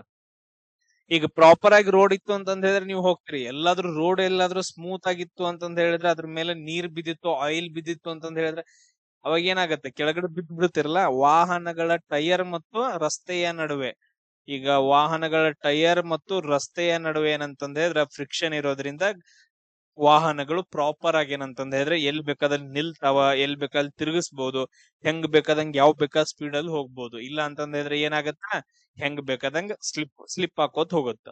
ನೆಕ್ಸ್ಟ್ ಬೆಂಕಿ ಹಚ್ಚೋದ್ ನೋಡ್ರಿ. ಈಗ ಬೆಂಕಿ ಪಟ್ನ ತಗೊಳ್ರಿ, ಬೆಂಕಿ ಪಟ್ನ ತಗೊಂಡು ಏನಂತಂದ್ ಹೇಳಿದ್ರೆ ಅದನ್ನ ನಾವು ತಿಕ್ಕಿದಾಗ, ನಾವು ಜೋರಾಗಿ ಹಿಂಗ್ ತಿಕ್ಕಿದಾಗ ಏನಂತಂದ್ ಹೇಳಿದ್ರೆ ಬೆಂಕಿ ಹತ್ಕೊಳತ್ತ ಗೊತ್ತಾ. ಸೊ ಅಲ್ಲಿ ಫ್ರಿಕ್ಷನ್ ಉಂಟಾಗತ್ತೆ. ಫ್ರಿಕ್ಷನ್ ಉಂಟಾಗ್ಲಿಲ್ಲ ಅಂತಂದ್ ಹೇಳಿದ್ರೆ ಅಲ್ಲಿ ಬೆಂಕಿ ಹತ್ತಂಗಿಲ್ಲ. ಇದೇನಂತಂದ್ ಹೇಳಿದ್ರೆ ನಮ್ ಡೇ ಟು ಡೇ ಲೈಫ್ ಅಲ್ಲಿ ಅಂದ್ರ ನಾವು ಇದು ಮಾಡ್ಕೊಳ್ಳೋದು. ಸಿಂಪಲ್ ಆಗಿ ನೋಡ್ಕೊಳ್ರಿ, ವಾಹನಗಳ ಬ್ರೇಕ್ ಹಾಕಿದಾಗ ಇನ್ನೊಂದು ಘರ್ಷಣೆ ಎಲ್ಲಿ ಉಂಟಾಗತ್ತ, ಇವಾಗ ವೀಲ್ ಇರುತ್ತ, ಟೈರ್ ಇರುತ್ತ. ಇದು ಈಗ ನಾವೇನಂತಂದ್ ಹೇಳಿದ್ರೆ ಬ್ರೇಕ್ ಹಾಕ್ತಿವಿ, ಬ್ರೇಕ್ ಹಾಕಿದಾಗ ಇಲ್ಲಿ ಘರ್ಷಣೆ ಉಂಟಾಗಿ ಏನಂತಂದ್ ಹೇಳಿದ್ರೆ ಇದು ಸ್ಪೀಡ್ ಆಗಿ ಹೋಗ್ತಾ ಇರುವ ಟೈರ್ ಏನಂತಂದ್ ಹೇಳಿದ್ರೆ ಸ್ಲೋ ಆಗತ್ತ, ಅಲ್ಲಿ ಏನ್ ಉಂಟಾಗತ್ತ, ಘರ್ಷಣೆ ಉಂಟಾಗತ್ತ. ನೆಕ್ಸ್ಟ್ ಪಾದರಕ್ಷೆಗಳು. ಈಗ ನೋಡ್ರಿ, ನೀವು ಶೂಸ್ ಎಲ್ಲ ಹಾಕೊಂಡಿರ್ತೀವಿ, ಪಾದರಕ್ಷೆಗಳು, ಶೂಸ್ ಹಾಕೊಳ್ರಿ ಅಥವಾ ಚಪ್ಲಿ ಹಾಕೊಳ್ರಿ, ಅದನ್ನ ನಾವು ನಾರ್ಮಲ್ ಆಗಿ ಹಾಕೊಂಡ್ ಏನಂತಂದ್ ಹೇಳಿದ್ರೆ ನಮಗ್ ಪ್ರಾಪರ್ ಗ್ರಿಪ್ ಸಿಗತ್ತ, ನಡ್ಕೊಂಡ್ ಹೋಗ್ಬಿಡ್ತೀವಿ. ಅದೇ ಈಗ ಅಂತ ಅದ್ರೊಳಗೆ ನೀರ್ ಹಾಕ್ರಿ ಅಥವಾ ಎಣ್ಣೆಯನ್ನ ಹಾಕ್ರಿ ಪಾದರಕ್ಷೆ ಒಳಗಡೆ, ಅವಾಗ ಸ್ಲಿಪ್ಪರಿ ಆಗ್ತಿರತ್ತಲ್ಲ, ಆ ಕಡೆ ಈ ಕಡೆ ಬ್ಯಾಲೆನ್ಸ್ ತಪ್ಪೇನಂತಂದ್ರೆ ಕೆಳಗಡೆ ಬಿದ್ದು ಬಿಡ್ತೀವಿ. ಆಮೇಲೆ ನೆಕ್ಸ್ಟ್ ನೋಡ್ರಿ, ನೇಲ್ಸ್, ಮರದ ಹಲಗೆಯ ಹೊಡೆದ ಮೊಳೆ ಅಥವಾ ಸ್ಕ್ರೂ ಅನ್ನ ತೆಗಿಬೇಕು ಅಂತಂದ್ ಹೇಳಿದ್ರೆ, ನಾವ್ ಹಿಂಗ್ ತೆಗಿಬೇಕಂತಂದ್ ಹೇಳಿದ್ರೆ ನಾವು ನೇಲ್ ಅನ್ನ ಹಿಡ್ಕೊಂಡು ಅಥವಾ ಸ್ಕ್ರೂ ಅನ್ನ ಹಿಡ್ಕೊಂಡು ಈಸಿಯಾಗಿ ತೆಗಿತೀವಿ.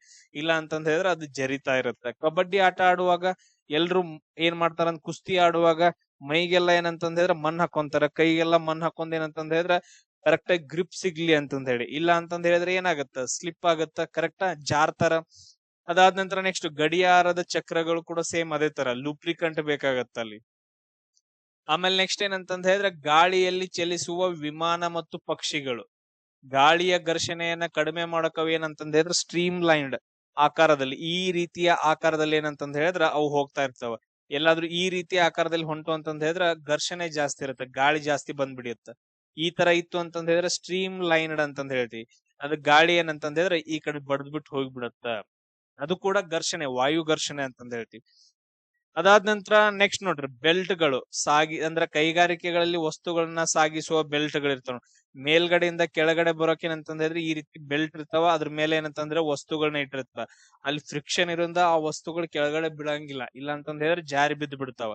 ನೆಕ್ಸ್ಟ್ ಮೆಟ್ಟಿಲುಗಳು, ಮೆಟ್ಟಿಲುಗಳು ಒರಟಾಗಿದ್ದು ಅಂತಂದ್ ಹೇಳಿದ್ರ, ಮೆಟ್ಟಿಲುಗಳು ಏನಂತಂದ್ ಹೇಳಿದ್ರ ಒರಟಾಗಿದ್ರೆ ಮಾತ್ರ ಏನಂದ್ರೆ ಪ್ರಾಪರ್ ಆಗಿ ನಡಿತೀವಿ, ಸ್ಮೂತ್ ಇದ್ದು ಅಂತಂದ್ ಹೇಳಿದ್ರೆ ಜರದ್ ಬೀಳ್ತೀವಿ. ಇವೇನಂತಂದ್ ಹೇಳಿದ್ರ ಪ್ರಾಪರ್ ಆಗಿ ಈಗ ನಾವು ಫ್ರಿಕ್ಷನ್ ಅಂತಂದ್ ಹೇಳ್ತೀವಲ್ಲ ಅಥವಾ ಘರ್ಷಣೆ ಅಂತಂದ್ ಹೇಳ್ತೀವಲ್ಲ ಅದ್ರದ್ದು ಅಪ್ಲಿಕೇಶನ್ಸ್ ಗಳು. ಈಗ ಕೆಲವೊಂದ್ ಕಡೆ ಘರ್ಷಣೆಯನ್ನ ಕಮ್ಮಿ ಮಾಡ್ಕೋಬೇಕಾಗತ್ತೆ, ಫ್ರಿಕ್ಷನ್ ಅನ್ನ ಕಮ್ಮಿ ಮಾಡ್ಕೋಬೇಕಾಗತ್ತೆ. ಅಲ್ಲಿ ನಾವ್ ಏನ್ ಯೂಸ್ ಮಾಡ್ತೀವಿ, ಲುಬ್ರಿಕಂಟ್ ಯೂಸ್ ಮಾಡ್ತೀವಿ. ಎಣ್ಣೆಯನ್ನ ಅಥವಾ ಗ್ರೀಸ್ ಅನ್ನ ಹಚ್ಚೋದ್ರಿಂದ ಘರ್ಷಣೆ ಕಮ್ಮಿ ಆಗತ್ತೆ. ಈಗ ಫಾರ್ ಎಕ್ಸಾಂಪಲ್ ಎಲ್ಲಾ ಏನಂತಂದ್ ಹೇಳಿದ್ರೆ ಯಂತ್ರಗಳಲ್ಲಿ, ಎಲ್ಲಾ ಮಷಿನ್ ಗಳಲ್ಲಿ ಫ್ರಿಕ್ಷನ್ ಜಾಸ್ತಿ ಆಯ್ತು ಅಂದ್ರೆ ಸೌಂಡ್ ಬರಕ್ ಹಿಡಿಯುತ್ತೆ, ಸವೆತ ಉಂಟಾಗತ್ತ, ಕರೆಕ್ಟಾ. ಅಲ್ಲಿ ಏನ್ ಮಾಡ್ತಾರ ಅಂತಂದ್ ಹೇಳಿದ್ರೆ ಗ್ರೀಸ್ ಅನ್ನ ಹಚ್ತಾರ. ಇನ್ ಕೆಲವೊಂದ್ ಕಡೆ ಬಾಲ್ ಬೇರಿಂಗ್ಸ್ ಗಳನ್ನ ಯೂಸ್ ಮಾಡ್ತಾರೆ. ಚಕ್ರಗಳಲ್ಲಿ ಏನಂತಂದ್ ಹೇಳಿದ್ರೆ ಬಾಲ್ ಬೇರಿಂಗ್ ಯೂಸ್ ಮಾಡ್ಬಿಟ್ಟು ಅದು ಸ್ಮೂತ್ ಆಗಿ ಓಡ್ಲಿ ಅಂತಂದ್ ಹೇಳಿ, ಸ್ಮೂತ್ ಆಗಿ ಓಡೋಕೆ ಏನಂತಂದ್ ಹೇಳಿದ್ರೆ ಬಾಲ್ ಬೇರಿಂಗ್ ಯೂಸ್ ಮಾಡ್ತಾರ. ಇಲ್ಲ ಅಂತಂದ್ರೆ ಘರ್ಷಣೆ ಆಯ್ತಂತಂದ್ ಹೇಳಿದ್ರೆ ಏನು, ಮುಂದೋಗಿ ಒಂದ್ ಸ್ವಲ್ಪ ಹೋಗ್ಬಿಟ್ಟು ಸ್ಟಾಪ್ ಆಗಿಬಿಡುತ್ತೆ. ಎಸ್. ಇದಾದ ನಂತರ ನೆಕ್ಸ್ಟ್ ಮೇಲ್ಮೈಯನ್ನ ನಯಗೊಳಿಸ್ಬೇಕಂತಂದ್ ಹೇಳಿದ್ರೆ ಪಾಲಿಶ್ ಮಾಡ್ತಾರ ನೋಡ್ರಿ, ಘರ್ಷಣೆ ಮಾಡ್ಬಿಟ್ಟು ತಿಕ್ಕಿ ಏನಂತಂದ್ ಹೇಳಿದ್ರೆ ಸ್ಮೂತ್ ಮಾಡ್ತಾರಲ್ಲ ಕೆಲವೊಂದು ಆಭರಣಗಳದ್ದು, ಅಲ್ಲೂ ಕೂಡ ಏನಂತಂದ್ ಹೇಳಿದ್ರೆ ಫ್ರಿಕ್ಷನ್ ಏನಂತಂದ್ ಹೇಳಿದ್ರೆ ಬಹಳ ಇಂಪಾರ್ಟೆಂಟ್ ಆಗತ್ತ. ಇದು ನಿಮಗೆ ಅಪ್ಲಿಕೇಶನ್ಸ್ ಗಳು, ಇದ್ರ ಮೇಲೆ ಕ್ವಶನ್ಸ್ ಗಳು ಬರ್ತಾವ. ನೆಕ್ಸ್ಟ್ ನೋಡ್ರಿ, ಎನರ್ಜಿ ಮೇಲೆ ನಾವು ಡಿಸ್ಕಷನ್ ಮಾಡೋಣ. ಶಕ್ತಿಯನ್ನ ನಾವ್ ಏನ್ ಮಾಡ್ತೀವಿ ಅಂದ್ರೆ ಎರಡು ಸ್ಥಿತಿಯಲ್ಲಿ ವಿಂಗಡಣೆ ಮಾಡ್ತೀವಿ. ಒಂದ್ ಯಾವ್ದಂತಂದ್ ಹೇಳಿದ್ರೆ ಚಲನ ಶಕ್ತಿ, ಅದು ಯಾವಾಗ್ಲೂ ಚಲಿಸ್ತಾ ಇರುತ್ತೆ. ಇನ್ನೊಂದು ಸ್ಥಿತಿ ಶಕ್ತಿ ಅಥವಾ ಪ್ರಚ್ಛನ್ನ ಶಕ್ತಿ ಅಂತ ಕರಿತೀವಿ. ಇನ್ನೊಂದ್ ಯಾವ್ದಂತಂದ್ ಹೇಳಿದ್ರೆ ಪ್ರಚ್ಛನ್ನ ಶಕ್ತಿ ಅಥವಾ ಸ್ಥಿತಿ ಶಕ್ತಿ. ಅಂದ್ರೆ ಇದು ಸ್ಥಾನದ ಮೇಲೆ ಅಥವಾ ಸ್ಥಿತಿಯಿಂದ ಸಂಗ್ರಹವಾಗಿರುವಂತಹ ಒಂದು ಶಕ್ತಿ ಅಂತಂದ್ ಹೇಳ್ತೀವಿ. ನಾವು ಅದ್ರ ಬಗ್ಗೆ ಡಿಸ್ಕಷನ್ ಮಾಡೋಣ. ಫಸ್ಟ್ ಏನಂತಂದ್ರೆ ಚಲನ ಶಕ್ತಿ. ಚಲನ ಶಕ್ತಿ ಅಂತಂದ್ ಹೇಳಿದ್ರೆ ಒಂದು ವಸ್ತು ಯಾವ್ದಾದ್ರು ಚಲನೆಯಲ್ಲಿತ್ತು ಅಂತಂದ್ ಹೇಳಿದ್ರ, ಓಡ್ತಾ ಇತ್ತು ಅಂತಂದ್ ಹೇಳಿದ್ರ, ಅದು ಅದ್ರಲ್ಲಿ ಏನಿರುತ್ತ, ಕೈನೆಟಿಕ್ ಎನರ್ಜಿ ಅಥವಾ ಚಲನ ಶಕ್ತಿ ಇರುತ್ತೆ. ಈ ಕೈನೆಟಿಕ್ ಎನರ್ಜಿನ ನಾವು ಹೆಂಗ್ ಕಂಡಿಡ್ತೀವಿ, ಅದ್ರ ಫಾರ್ಮುಲಾ ಕೇಳ್ತಾರ, ಹಾಫ್ mv² ಅಂತ ಕರಿತೀವಿ. ಹಾಫ್ mv², ವಿ ಅಂದ್ರ ವೆಲಾಸಿಟಿ, ಎಂ ಅಂದ್ರ ಮಾಸ್ ಆಗತ್ತ. ಜಸ್ಟ್ ಇಷ್ಟ ನೆನ್ಪಿಟ್ಕೊಳ್ರಿ, ಫಾರ್ಮುಲಾ ಹಾಫ್ mv². ಚಲನ ಶಕ್ತಿಯನ್ನ ಇಷ್ಟ ಕ್ಲಿಯರಾ. ಅದಾದ ನಂತರ ಈ ಚಲನ ಶಕ್ತಿಗಳಲ್ಲಿ ಮತ್ತೆ ಡಿಫ್ರೆಂಟ್ ಆಗಿ ಬರ್ತಾವ. ನೋಡ್ರಿ, ಚಲಿಸುತ್ತಿರುವ ವಸ್ತುವಿನಲ್ಲಿ ಯಾವ ಶಕ್ತಿ ಇರುತ್ತ? ಯಾಂತ್ರಿಕ ಚಲನ ಶಕ್ತಿ ಇರುತ್ತ.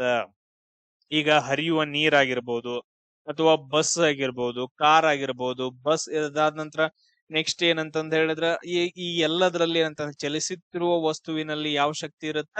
ಯಾಂತ್ರಿಕ ಬಲ ಶಕ್ತಿ ಇರುತ್ತ. ಅದಾದ ನಂತರ ನೆಕ್ಸ್ಟ್ ನೋಡ್ರಿ, ಅಣುಗಳ ಕಂಪನದಿಂದ ಅಲ್ಲಿ ಹೀಟ್ ಉಂಟಾಗತ್ತ. ಸೊ ಈಗ ನೋಡ್ರಿ, ಈಗ ಅಣುಗಳಿರ್ತಾವ, ಆ ಅಣುಗಳು ಚಲಿಸೋದ್ರಿಂದ ಏನಂತಂದ್ರೆ ಅಣುಗಳು ಆ ಕಡೆ ಈ ಕಡೆ ಕಂಪನದಿಂದ ಅಥವಾ ಚಲಿಸೋದ್ರಿಂದ ಅಲ್ಲಿ ಏನಿರುತ್ತ? ಹೀಟ್ ಉಂಟಾಗತ್ತ. ಅದಕ್ಕೋಸ್ಕರ ಅದನ್ನ ಉಷ್ಣ ಶಕ್ತಿ ಅಂತಂದ್ ಹೇಳಿ ಕರಿತೀವಿ. ಅದಾದ ನಂತರ ಇಲೆಕ್ಟ್ರಾನ್ಗಳ ಚಲನೆಯಿಂದ ಏನ್ ಉಂಟಾಗತ್ತೆ? ಈಗ ಒಂದು ವೈರ್ ಇರುತ್ತೆ ನೋಡ್ರಿ, ಅದರಲ್ಲಿ ಇಲೆಕ್ಟ್ರಾನ್ಗಳ ಚಲನೆಯಿಂದ ಏನ್ ಉಂಟಾಗತ್ತ ಅಂದ್ರ ವಿದ್ಯುತ್ ಶಕ್ತಿ ಉಂಟಾಗತ್ತ. ನೆಕ್ಸ್ಟ್, ಕಂಪನಗಳ ಮೂಲಕ ಪ್ರಸಾರವಾಗುವ ಶಕ್ತಿ ಯಾವುದು? ಸೌಂಡ್ ಅಂತಂದ್ ಹೇಳ್ತೀವಿ. ಈಗ ಒಂದು ದೊಡ್ಡ ದೊಡ್ಡ ಕಣಗಳೆಲ್ಲಾದ್ರೂ ಏನಂತಂದ್ ಹೇಳಿದ್ರೆ ಕಂಪಿಸಕ್ ಸ್ಟಾರ್ಟ್ ಮಾಡಿದ್ವಿ ಅಂತಂದ್ ಹೇಳಿದ್ರೆ ಅವು ಸೌಂಡ್ ಉತ್ಪತ್ತಿ ಮಾಡ್ತಾವ. ಅದಕ್ಕೋಸ್ಕರ ಇವೆಲ್ಲ ಏನಂತಂದ್ ಹೇಳಿದ್ರೆ ಚಲನ ಶಕ್ತಿಯಲ್ಲಿ ಬರುವಂತ ಥಿಂಗ್ಸ್ ಗಳು. ಇನ್ನು ನೆಕ್ಸ್ಟ್, ಚಲನ ಶಕ್ತಿಯ ಅಪ್ಲಿಕೇಶನ್ಸ್ ಗಳೇನು? ಈಗ ನೋಡ್ರಿ, ನೀರ್ ಹರಿತಾ ಇರೋದ್ರಿಂದ ಅಲ್ಲಿ ಏನ್ ನಾವು ಮಾಡ್ಬೋದು? ಟರ್ಬನ್ ಅನ್ನ ಕೂಡಿಸ್ಬೋದು. ಟರ್ಬನ್ ಕೂಡಿಸ್ಬಿಟ್ಟು ಅಲ್ಲಿ ಒಂದು ಗಾಲಿಯನ್ನ ಕೂಡಿಸ್ಬಿಟ್ಟು ನಾವು ಅದನ್ನ ತಿರುಗಿಸಿ ನೆಕ್ಸ್ಟ್ ಅದನ್ನ ಏನಂತಂದ್ರೆ ಒಂದು ಜನರೇಟರ್ಗೆ ನಾವು ಕನೆಕ್ಟ್ ಮಾಡ್ಕೊಂಡು ವಿದ್ಯುತ್ ಶಕ್ತಿಯನ್ನ ರೆಡಿ ಮಾಡ್ಕೋಬಹುದು.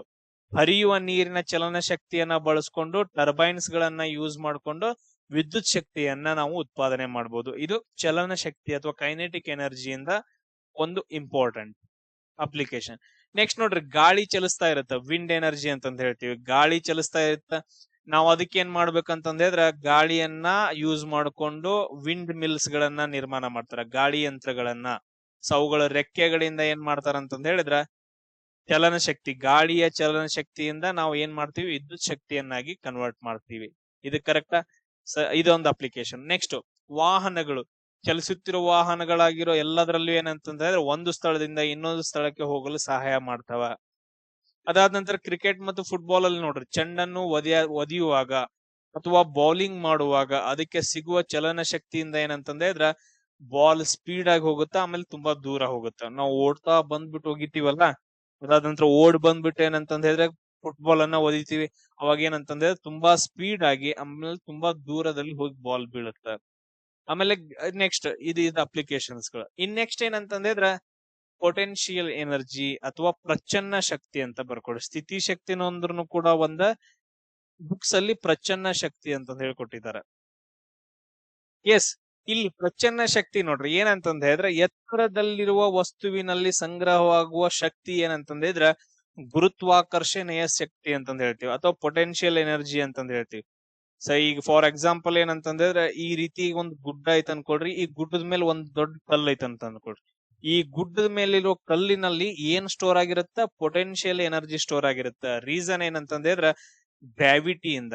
ಸೊ ಭೂಮಿ ಏನಂತಂದ್ ಹೇಳಿದ್ರೆ ಕೆಳಗಡೆ ಜಗ್ತಾ ಇರುತ್ತ ಆ ಕಲ್ಲನ್ನ, ಬಟ್ ಆದ್ರೂ ಕೂಡ ಏನಂತಂದ್ ಹೇಳಿದ್ರೆ ಅದ್ರ ಸ್ಥಿತಿ ಗುಡ್ಡದ ಮೇಲೆ ಇರೋದ್ರಿಂದ ಸೊ ಅಲ್ಲಿ ಏನಾಗತ್ತ ಅಂತಂದ್ರೆ ಪೊಟೆನ್ಶಿಯಲ್ ಎನರ್ಜಿ ಸ್ಟೋರ್ ಆಗಿರುತ್ತೆ. ಪೊಟೆನ್ಶಿಯಲ್ ಎನರ್ಜಿ ರೋ equal to M gravity H ಅಂತಂದ್ ಹೇಳಿ, ಎಂ ಜಿ ಎಚ್ ಅಂತಂದ್ ಹೇಳಿ. ಜಿ ಅಂದ್ರ ಗ್ರಾವಿಟಿ ಅಂತಂದ್ ಹೇಳ್ತೀವಿ. ಇದು ಫಾರ್ಮುಲಾ.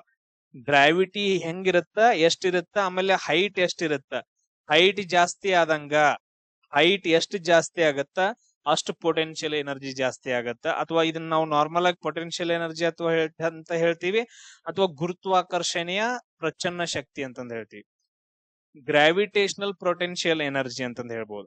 ನೆಕ್ಸ್ಟ್ ನೋಡ್ರಿ, ಈಗ ಕೆಲವೊಂದ್ ಕಡೆ ಎಲ್ಲಾದ್ರೂ ಸ್ಟೋರ್ ಆಗಿರ್ಬೋದು. ಈಗ ನೋಡ್ರಿ, ನಿಮ್ಮ ಬಿಲ್ಡಿಂಗ್ ಮೇಲೆ ಏನ್ ಮಾಡ್ತೀರಿ ಅಂತಂದ್ರೆ ಬಿಲ್ಡಿಂಗ್ ಮೇಲೆ ನೀವು ವಾಟರ್ ಟ್ಯಾಂಕ್ ಇಟ್ಬಿಟ್ಟು ಅದ್ರಲ್ಲಿ ನೀರನ್ನ ಸ್ಟೋರ್ ಮಾಡ್ತೀರಿ. ಸೊ ಎಷ್ಟು ಹೈಟ್ ಇರುತ್ತ ಅಷ್ಟು ನೀರ್ ಏನಂತಂದ್ರೆ ತುಂಬಾ ಸ್ಪೀಡ್ ಆಗಿ ಕೆಳಗಡೆ ಬರ್ತಿರುತ್ತ. ನಾವು ಪೈಪ್ ಒಳಗಡೆ ನೋಡಿರ್ಬೋದು. ಅಂದ್ರ ಆ ನೀರಿನಲ್ಲಿ ಸ್ಟೋರ್ ಆಗಿರುವ ಎನರ್ಜಿ ಯಾವುದು? Potential energy. ಈಗ ನೀರ್ ಹರಿತಾ ಇರುತ್ತೆ ನದಿಗಳಲ್ಲಿ, ನಾವು ಡ್ಯಾಮ್ ಅನ್ನ ಕಟ್ತೀವಿ. ಆ ಡ್ಯಾಮ್ ಒಳಗಡೆ ನಿಂತ್ಕೊಳ್ಳುತ್ತಲ್ಲ ನೀರ್ ಹರಿತಾ ಬಂದ್ ನಿಂತ್ಕೊಳ್ಳುತ್ತಲ್ಲ, ಅಂದ್ರೆ ಕೈನೆಟಿಕ್ ಎನರ್ಜಿ ಇದ್ದದ್ ಏನಂತಂದ್ರೆ ಏನಾಗಿ ಸ್ಟೋರ್ ಆಗತ್ತ? ಪೊಟೆನ್ಶಿಯಲ್ ಎನರ್ಜಿ ಆಗಿ ಸ್ಟೋರ್ ಆಗತ್ತ. ಅಂದ್ರೆ ಎಲ್ಲಿ ಸಂಗ್ರಹ ಆಗತ್ತ ಅದು ಏನಂತಂದ್ ಹೇಳಿದ್ರೆ ಆ ಎನರ್ಜಿನ ನಾವು ಪೊಟೆನ್ಶಿಯಲ್ ಎನರ್ಜಿ ಅಂತ ಹೇಳಿ ಕರಿತೀವಿ. Point clear?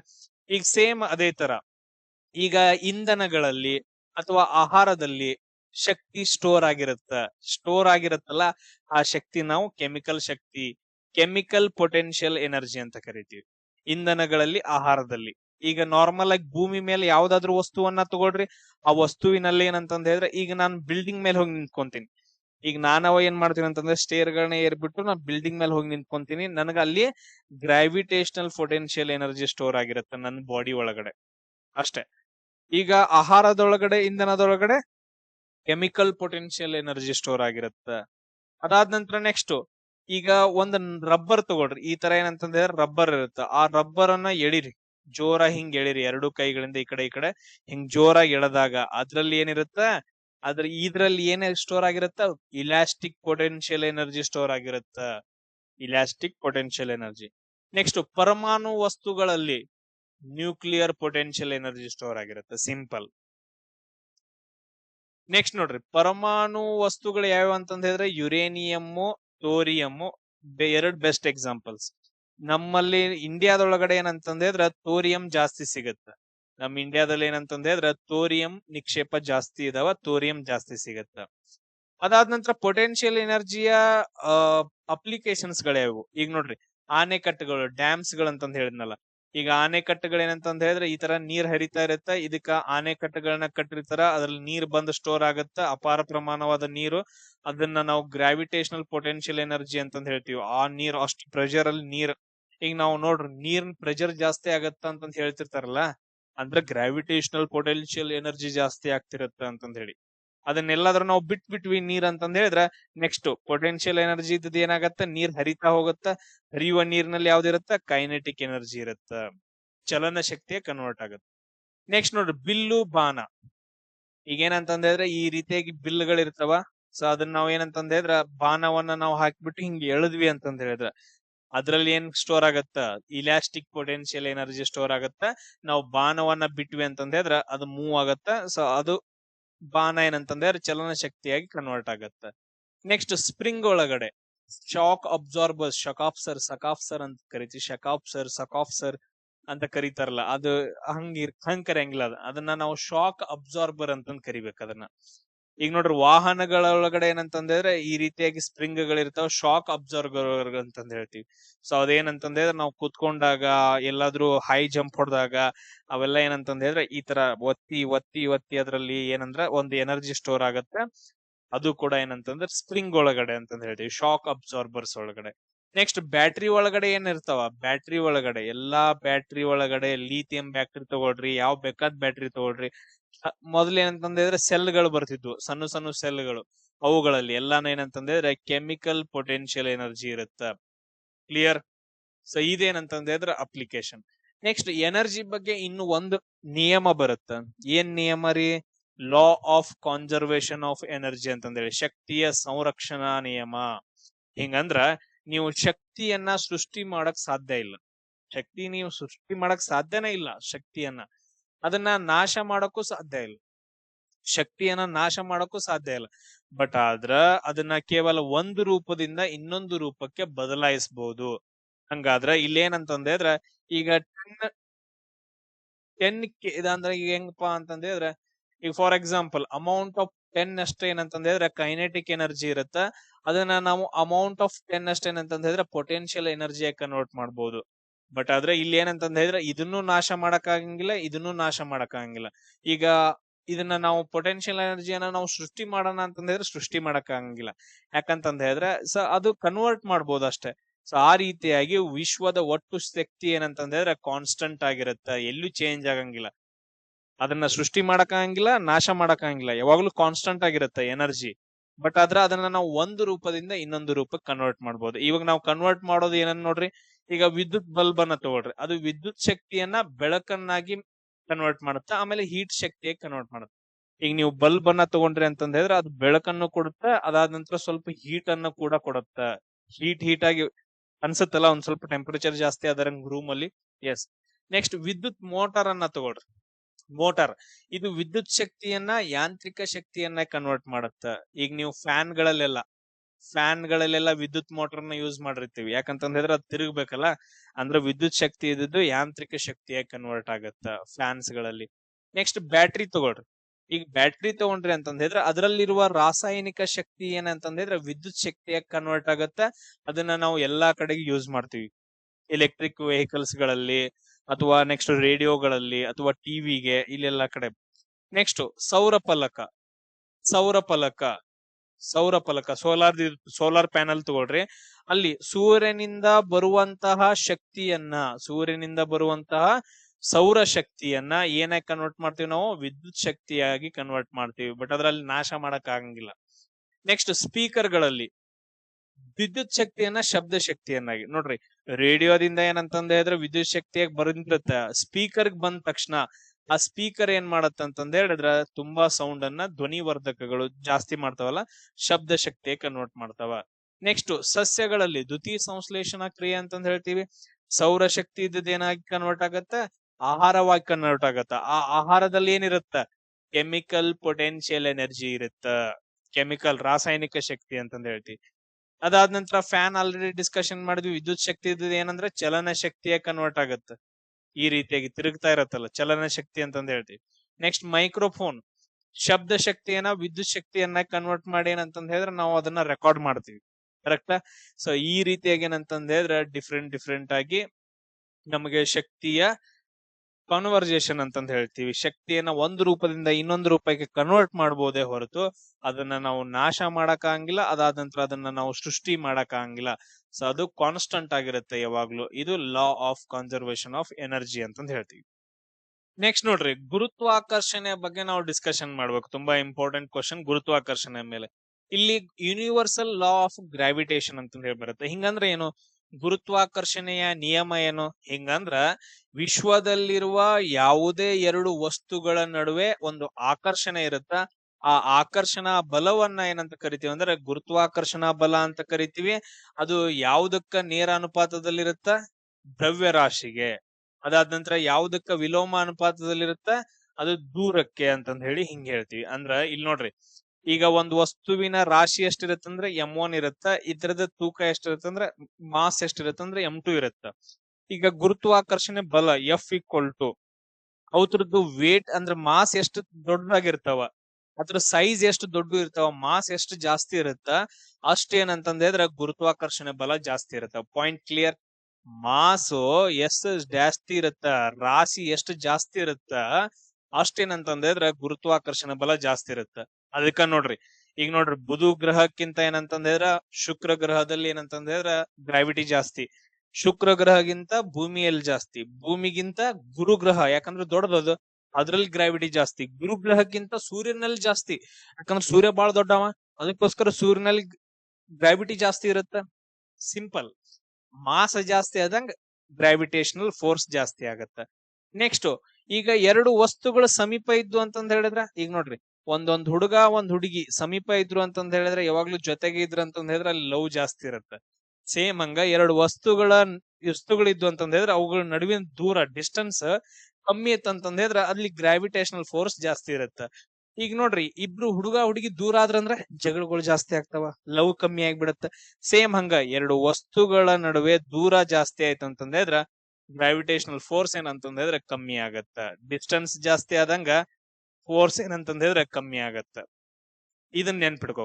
ಇದ್ರ ಪ್ರಕಾರ ನಾವು ಒಂದು ಫಾರ್ಮುಲಾವನ್ನ ಕಂಡುಹಿಡಿತೀವಿ. G ಇದು gravitational constant, M1 M2 divided by ಏನಂತಂದ್ರೆ ಡಿಸ್ಟೆನ್ಸ್ ಅಂತಂದ್ ಹೇಳ್ತೀವಿ. ಡಿಸ್ಟೆನ್ಸ್ ಸ್ಕ್ವೇರ್ ಅಂತಂದ್ ಹೇಳ್ತೀವಿ. ಕ್ಲಿಯರ್? ಅದ್ರ ಡಬಲ್ ಕಮ್ಮಿ ಆಗತ್ತ. ಡಿಸ್ಟೆನ್ಸ್ ಎಷ್ಟು ಜಾಸ್ತಿ ಆಗತ್ತ ಅದ್ರ ಡಬಲ್ ಫೋರ್ಸ್ ಏನಂತಂದ್ರೆ ಡಬಲ್ ಫೋರ್ಸ್ ಕಮ್ಮಿ ಆಗತ್ತ. ದೂರದ ವರ್ಗಕ್ಕೆ ವಿಲೋಮ ಅನುಪಾತದಲ್ಲಿ. ಗುಡ್, ಅಷ್ಟನ್ನ ನೆನ್ಪಿಟ್ಕೊಡ್.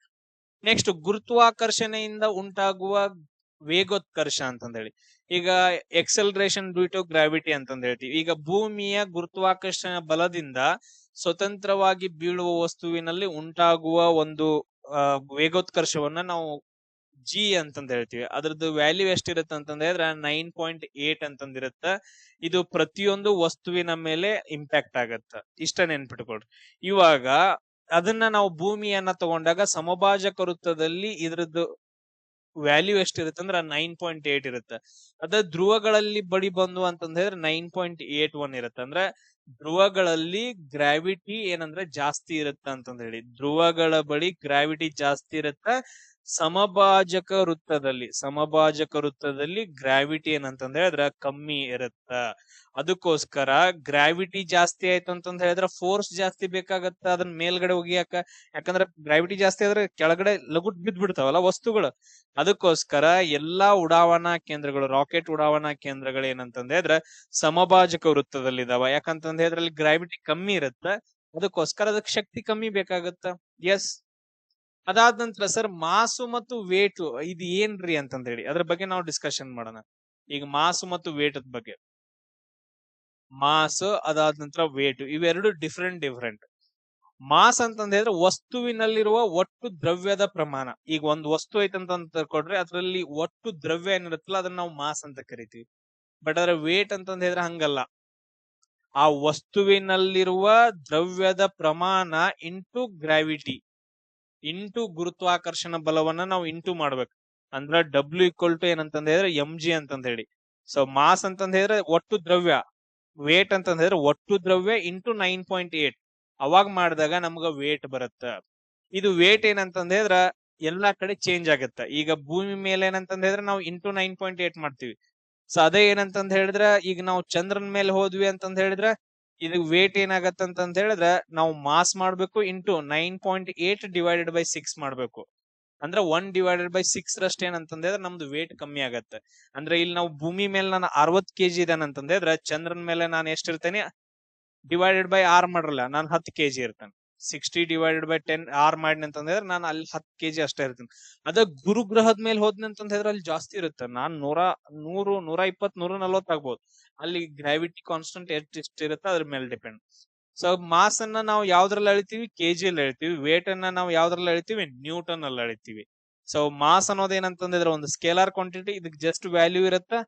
ಇದು ವೇಟ್ ಅನ್ನೋದು ಅಂತಂದ್ರೆ ವೆಕ್ಟರ್ ಕ್ವಾಂಟಿಟಿ. ಯಾಕಂತಂದ್ರೆ ಗ್ರಾವಿಟಿ ಯಾವ ಕಡೆ ಆಗ್ತಿರುತ್ತೆ ಸೊ ಆ ಕಡೆ ಏನಂತಂದ್ರೆ ವೇಟ್ ಡೈರೆಕ್ಷನ್ ಇರುತ್ತೆ. ಇಷ್ಟ ನೆನ್ಪಿಟ್ಕೊಡು, ಉಳಿದೇನ್ ಬೇಡ, ಕನ್ಫ್ಯೂಸ್ ಆಗೋದ್ ಬೇಡ.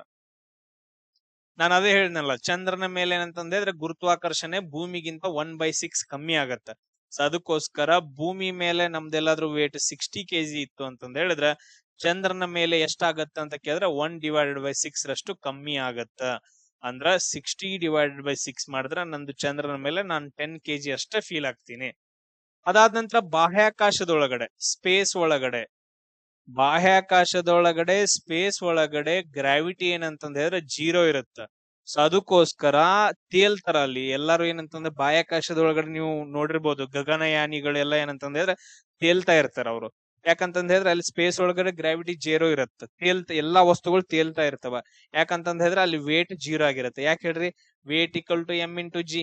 ಎಂ ನೀವು ಇದು ಎಷ್ಟು ಬೇಕಾಟಿರ್ಲಿ, ವೇಟ್ ಗ್ರಾವಿಟಿ ಏನಂದ್ರೆ 0 ಇರುತ್ತೆ, ಅಂದ್ರೆ ವೇಟ್ ಏನಂದ್ರೆ 0 ಆಗುತ್ತೆ. ಅಲ್ಲಿ ಸ್ಪೇಸ್ ಒಳಗಡೆ ವೇಟ್ 0 ಆಗುತ್ತೆ. ಯಾಕಂತಂದ್ರೆ ಗ್ರಾವಿಟಿ 0 ಇರುತ್ತೆ. ಅದಕ್ಕೋಸ್ಕರ ಎಲ್ಲಾ ವಸ್ತುಗಳು ಬಾಹ್ಯಾಕಾಶದಲ್ಲಿ ತೇಲ್ತಾ ಇರ್ತಾವ, ವೇಟ್ಲೆಸ್ ಇರ್ತಾವ, ಅಂದ್ರ ತೇಲ್ತಾ ಇರ್ತಾವ. ನೆಕ್ಸ್ಟ್ ಗ್ರಹಗಳ ಚಲನೆ. ಸೂರ್ಯನ ಗುರುತ್ವಾಕರ್ಷಣ ಬಲದಿಂದ, ಈಗ ಹೆಂಗ್ ಭೂಮಿಗೆ ಒಂದು ಗುರುತ್ವಾಕರ್ಷಣ ಬಲ ಐತಿ, ಸೂರ್ಯನಿಗೂ ಕೂಡ ಗುರುತ್ವಾಕರ್ಷಣ ಬಲ ಐತ. ಅದಕ್ಕೋಸ್ಕರ ಗ್ರಹಗಳು ನಮ್ಮ ಕಕ್ಷದಲ್ಲಿ ಸುತ್ತುತ್ತಾ ಇರ್ತಾವ. ಕ್ಲಿಯರ್? ಇದೇನಂತಂದ್ರೆ ಗುರುತ್ವಾಕರ್ಷಣೆಯ ಬಲದ ಮೇಲೆ ನಿಮ್ಗೆ ಕ್ವಶನ್ಸ್ ಗಳು ಬರುವಂತದ್ದು ನಾನು ಡಿಸ್ಕಷನ್ ಮಾಡಿದೆ. ಈಗ ನೆಕ್ಸ್ಟ್ ಟಾಪಿಕ್ ನೋಡೋಣ.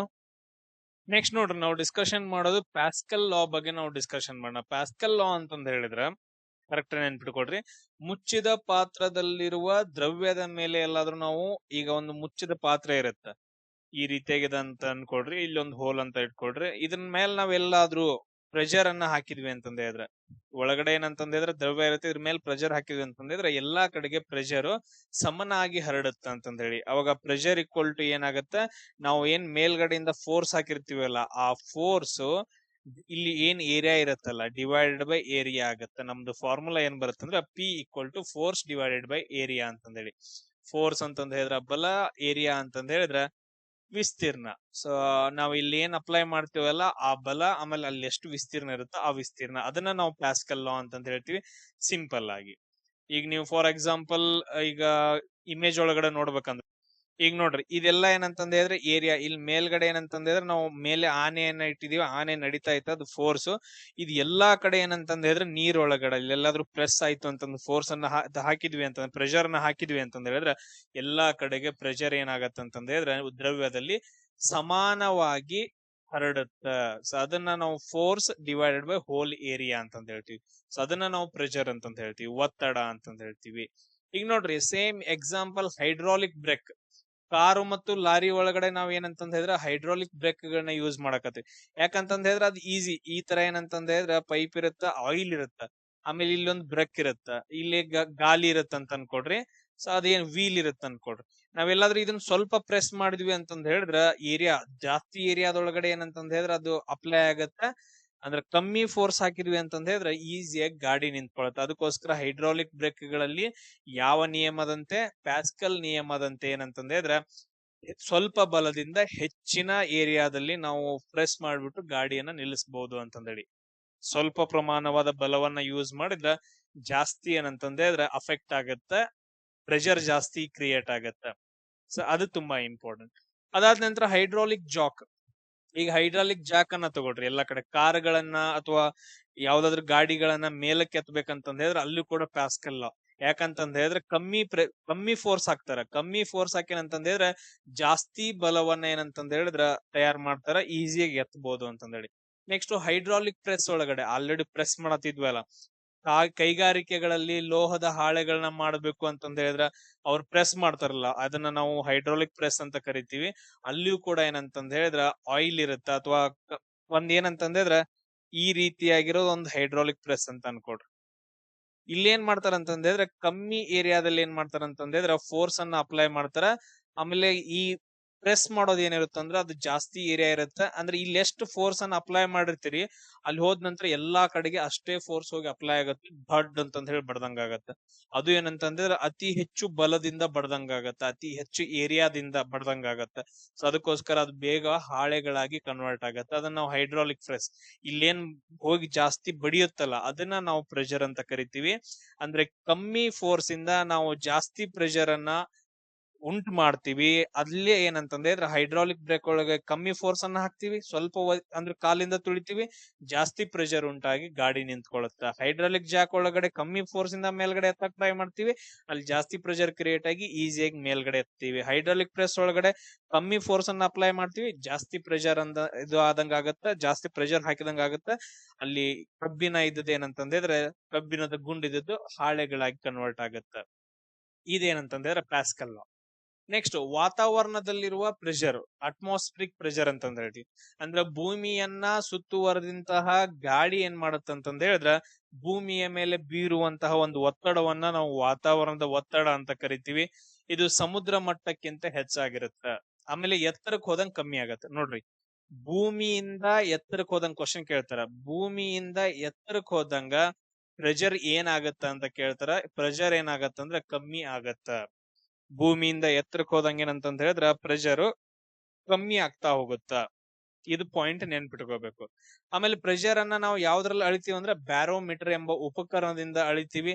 ಅದ್ರ SI ಮಾನ ಏನಂದ್ರ ಪ್ಯಾಸ್ಕಲ್ ಅಥವಾ ಬಾರ್ ಅಂತಂದ ಹೇಳ್ತೀವಿ. ಕೆಲವೊಂದ್ ಜನ ಪ್ಯಾಸ್ಕಲ್ ಅಲ್ಲಿ, ಕೆಲವೊಂದ್ ಜನ ಬಾರ್ ಅಲ್ಲಿ ಅಳತೆ ಮಾಡ್ತಾರ. Point clear? ಎಸ್, ಇದ್ ಅಪ್ಲಿಕೇಶನ್ಸ್ ನೋಡೋಣ. ಈಗ ಸ್ಟ್ರಾ ಒಳಗಡೆ ನಾವು ಸ್ಟ್ರಾದಿಂದ ಪಾನೀಯವನ್ನ ಹೀರುವಾಗ, ನಾವು ಏನಾದ್ರೂ ಜ್ಯೂಸ್ ಕುಡಿತಾ ಇರ್ತೀವಿ ಅಂದ್ರೆ ನಾವು ಸ್ಟ್ರಾ ಅನ್ನ ಯೂಸ್ ಮಾಡ್ತೀವಿ. ಅದನ್ನ ಹೀರುವಾಗ ನಾವು ಒಳಗಡೆ ಏನಂತಂದ ಹೇಳಿದ್ರೆ ಜಗ್ತೀವಲ್ಲ, ವಾತಾವರಣದ ಒತ್ತಡದಿಂದ ಏನಂತಂದ ಹೇಳಿದ್ರೆ ಪಾನೀಯ ಮೇಲ್ಗಡೆ ಬರುತ್ತ. ಈಗ ಫಾರ್ ಎಕ್ಸಾಂಪಲ್ ಇಲ್ಲ ಅಂತಂದ ಹೇಳಿದ್ರೆ, ಈಗ ಈ ರೀತಿಯಾಗಿ ಒಂದು ಲೋಟವನ್ನ ತಗೊಳ್ರಿ. ಇಲ್ಲಿ ಒಂದ್ ಏನಂತಂದ ಹೇಳಿದ್ರೆ ಸ್ಟ್ರಾ ಇಡ್ರಿ. ಸ್ಟ್ರಾ ಇಟ್ರಿ ಅಂತಂದ ಹೇಳಿದ್ರೆ ಇವಾಗ ಜ್ಯೂಸ್ ಏನಂತಂದ ಹೇಳಿದ್ರೆ ಇಷ್ಟ ಇರುತ್ತೆ. ಬಟ್ ಅದ್ರ ಆ ಸ್ಟ್ರಾ ಒಳಗಡೆ ಏನಂತಂದ್ರೆ ಜ್ಯೂಸ್ ಸ್ವಲ್ಪ ಮೇಲ್ಗಡೆ ಬಂದಿರುತ್ತೆ. ಯಾಕಂತಂದ್ರೆ ವಾತಾವರಣದ ಒತ್ತಡದಿಂದ ಮೇಲ್ಗಡೆ ಬಂದಿರುತ್ತೆ. ನೀವು ಎಲ್ಲಾ ಎಕ್ಸ್ಪೀರಿಯನ್ಸ್ ಮಾಡಿರ್ಬೋದು, ಬೇಕಾದ್ರೆ ನೋಡ್ರಿ.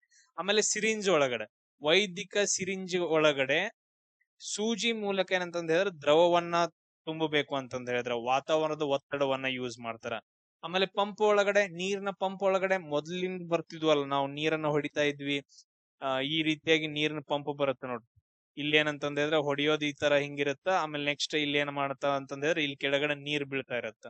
ಈ ರೀತಿಯಾಗಿರೋ ಪಂಪ್ ಇರುತ್ತಲ್ಲ, ಅಲ್ಲಿ ಏನಂತಂದ್ರೆ ವಾತಾವರಣದ ಒತ್ತಡವನ್ನ ಯೂಸ್ ಮಾಡಿಕೊಂಡು ನೀರನ್ನ ಮೇಲಕ್ಕೆ ಎತ್ತಾ ಇದ್ರು. ಅದಾದ ನಂತರ ಎತ್ತರದ ಪ್ರದೇಶಗಳಲ್ಲಿ ಹೋದಾಗ, ಪರ್ವತ ಹತ್ತುವವರಿಗೆ ಅಥವಾ ವಿಮಾನದಲ್ಲಿ ಪ್ರಯಾಣಿಸುವವರಿಗೆ ವಾತಾವರಣದ ಒತ್ತಡ ಕಡಿಮೆ ಆಗೋದ್ರಿಂದ ಉಸಿರಾಟದ ತೊಂದರೆ ಅಥವಾ ಮೂಗಿನಿಂದ ರಕ್ತ ಬರಬಹುದು. ಯಾಕಂತಂದ ಹೇಳಿದ್ರೆ, ಈಗ ನಾ ಭೂಮಿ ಮೇಲೆ ಅದನ್, ಇದು ಭೂಮಿ ಅಂತ ಅನ್ಕೊಡ್ರಿ. ಈಗ ನಾನ್ ಇಲ್ಲದನ್ ನಮ್ ಬಾಡಿ ಒಳಗಡೆ ಎಷ್ಟು ಪ್ರೆಷರ್ ಐತಲ್ಲ, ಆಮೇಲೆ ನಂದು ಹೊರಗಡೆ ವಾತಾವರಣದಲ್ಲೂ ಕೂಡ ಸೇಮ್ ಪ್ರೆಷರ್ ಐತೆ. ಈಗ ನಾನು ಅದ ಬೆಟ್ಟದ ಮೇಲೆ ಹೋದ್ನಿ ಅಂತಂದ್ ಹೇಳಿದ್ರೆ, ತುಂಬಾ ದೊಡ್ಡ ಬೆಟ್ಟದ ಮೇಲೆ ಹೋದ್ನಿ ಅಂತಂದ್ ಹೇಳಿದ್ರೆ, ಎತ್ತರ ಜಾಸ್ತಿ ಆದಂತ ಪ್ರೆಷರ್ ಏನಾಗತ್ತ, ಕಮ್ಮಿ ಆಗತ್ತ.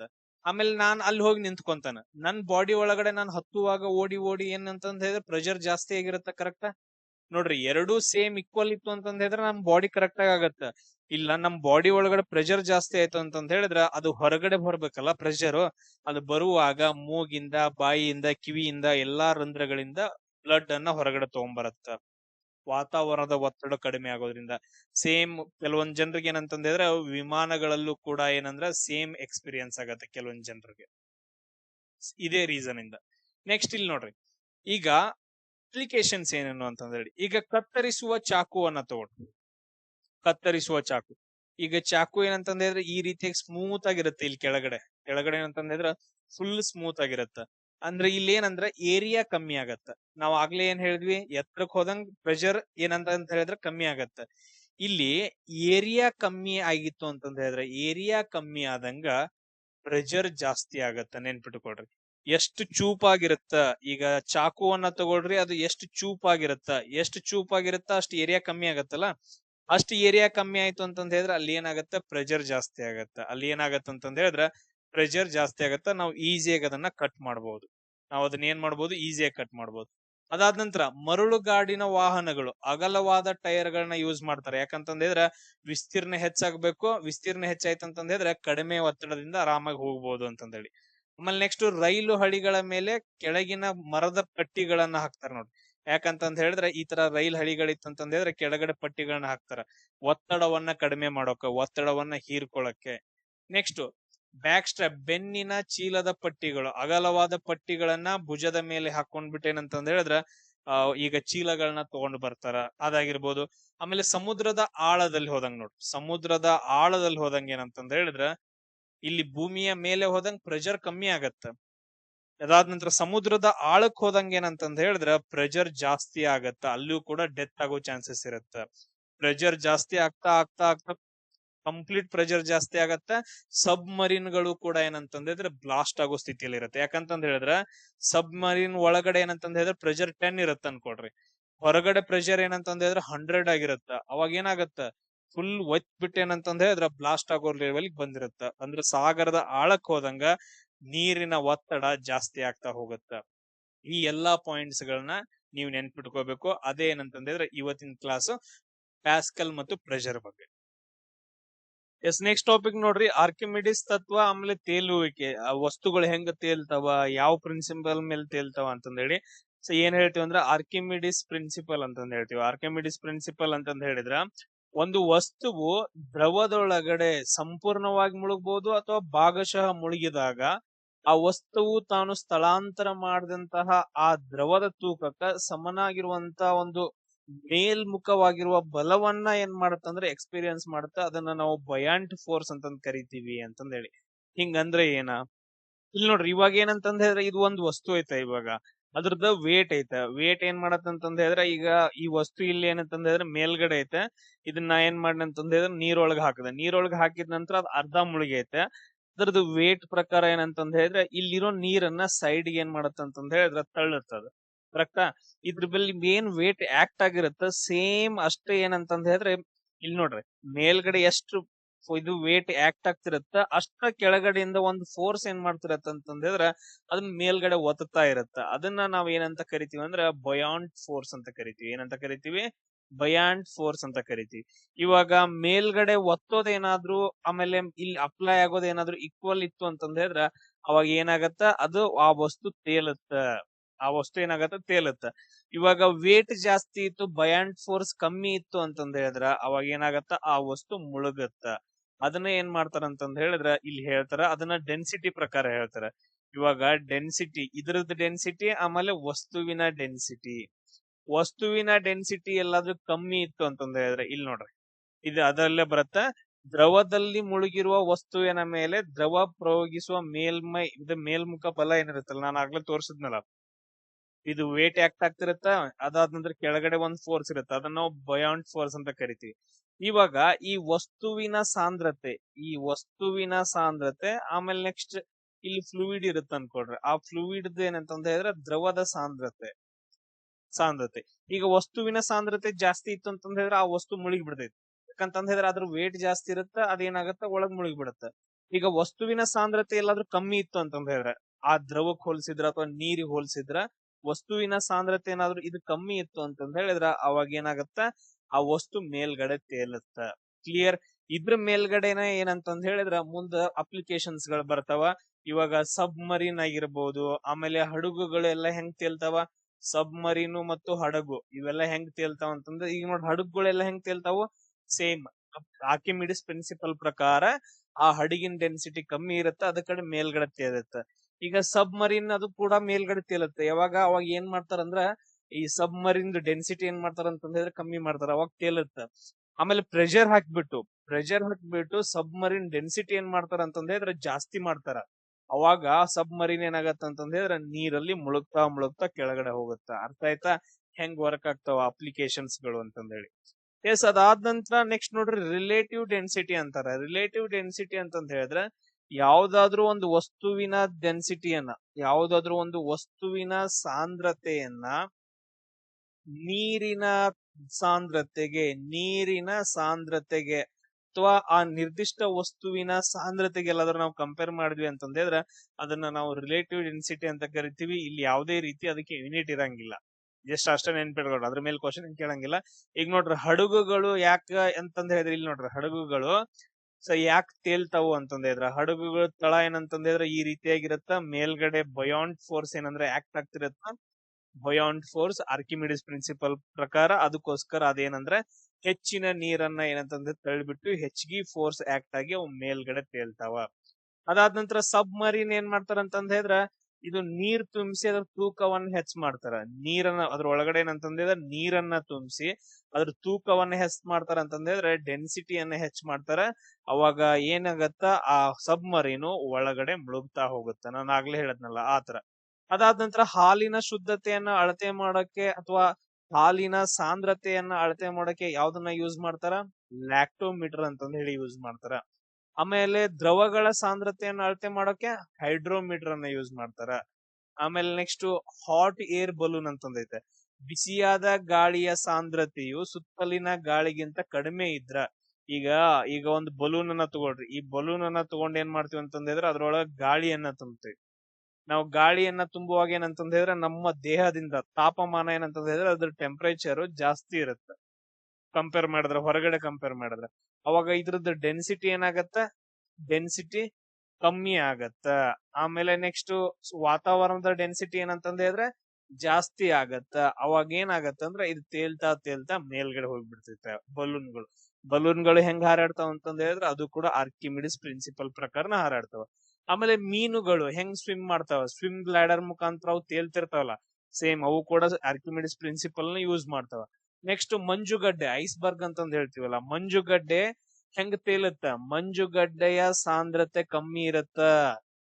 ಮಂಜುಗಡ್ಡೆಯ ಸಾಂದ್ರತೆ ನೀರಿಗೆ ಕಂಪೇರ್ ಮಾಡಿದ್ರೆ ಕಮ್ಮಿ ಇರುತ್ತ, ಅದಕ್ಕ ಮಂಜುಗಡ್ಡೆ ನೀರಿನ ಮೇಲ್ಗಡೆ ತೇಲುತ್ತ. ಇದು ಕೂಡ ಆರ್ಕಿಮಿಡಿಸ್ ಪ್ರಿನ್ಸಿಪಲ್ ಪ್ರಕಾರ.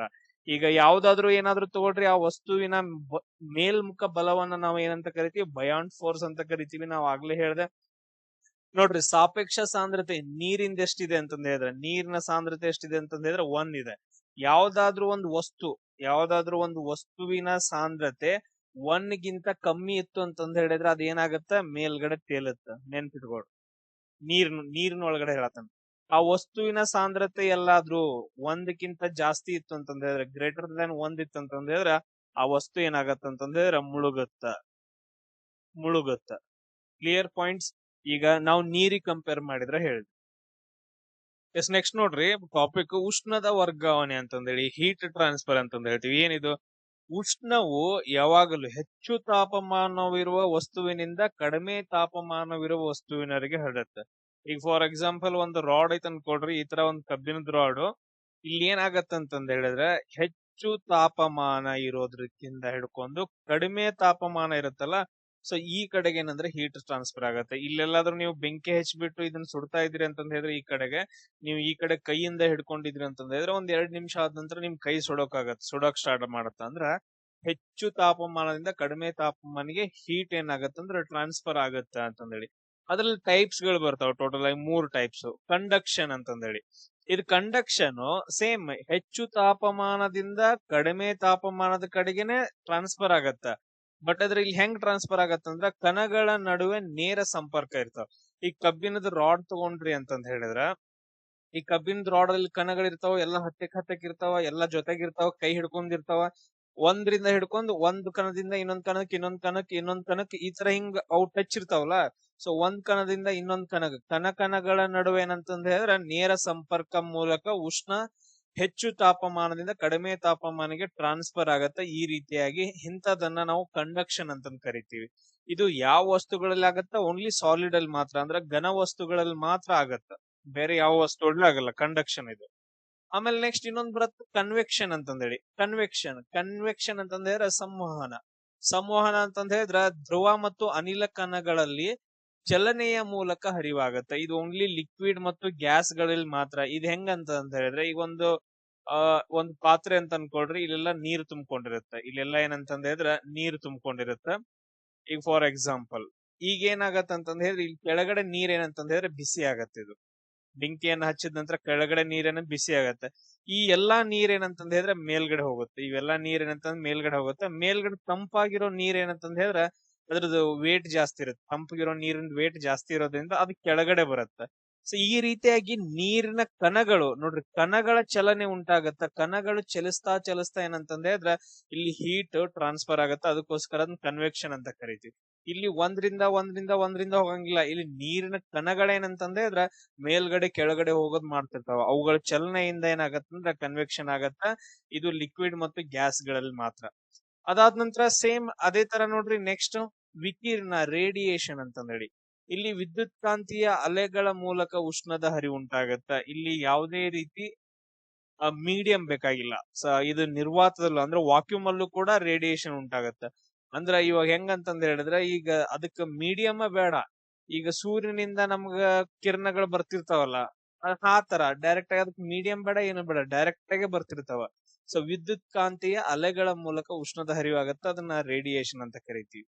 ಸೂರ್ಯನಿಂದ ಭೂಮಿಗೆ ತಲುಪತ್ತಲ್ಲ. ಅದಾದ ನಂತರ ಅವುಗಳಿಗೆ ಒಂದೊಂದಾಗಿ ಅಪ್ಲಿಕೇಶನ್ ಅನ್ನ ನೋಡೋಣ. ಕಂಡಕ್ಷನ್ ಏನು?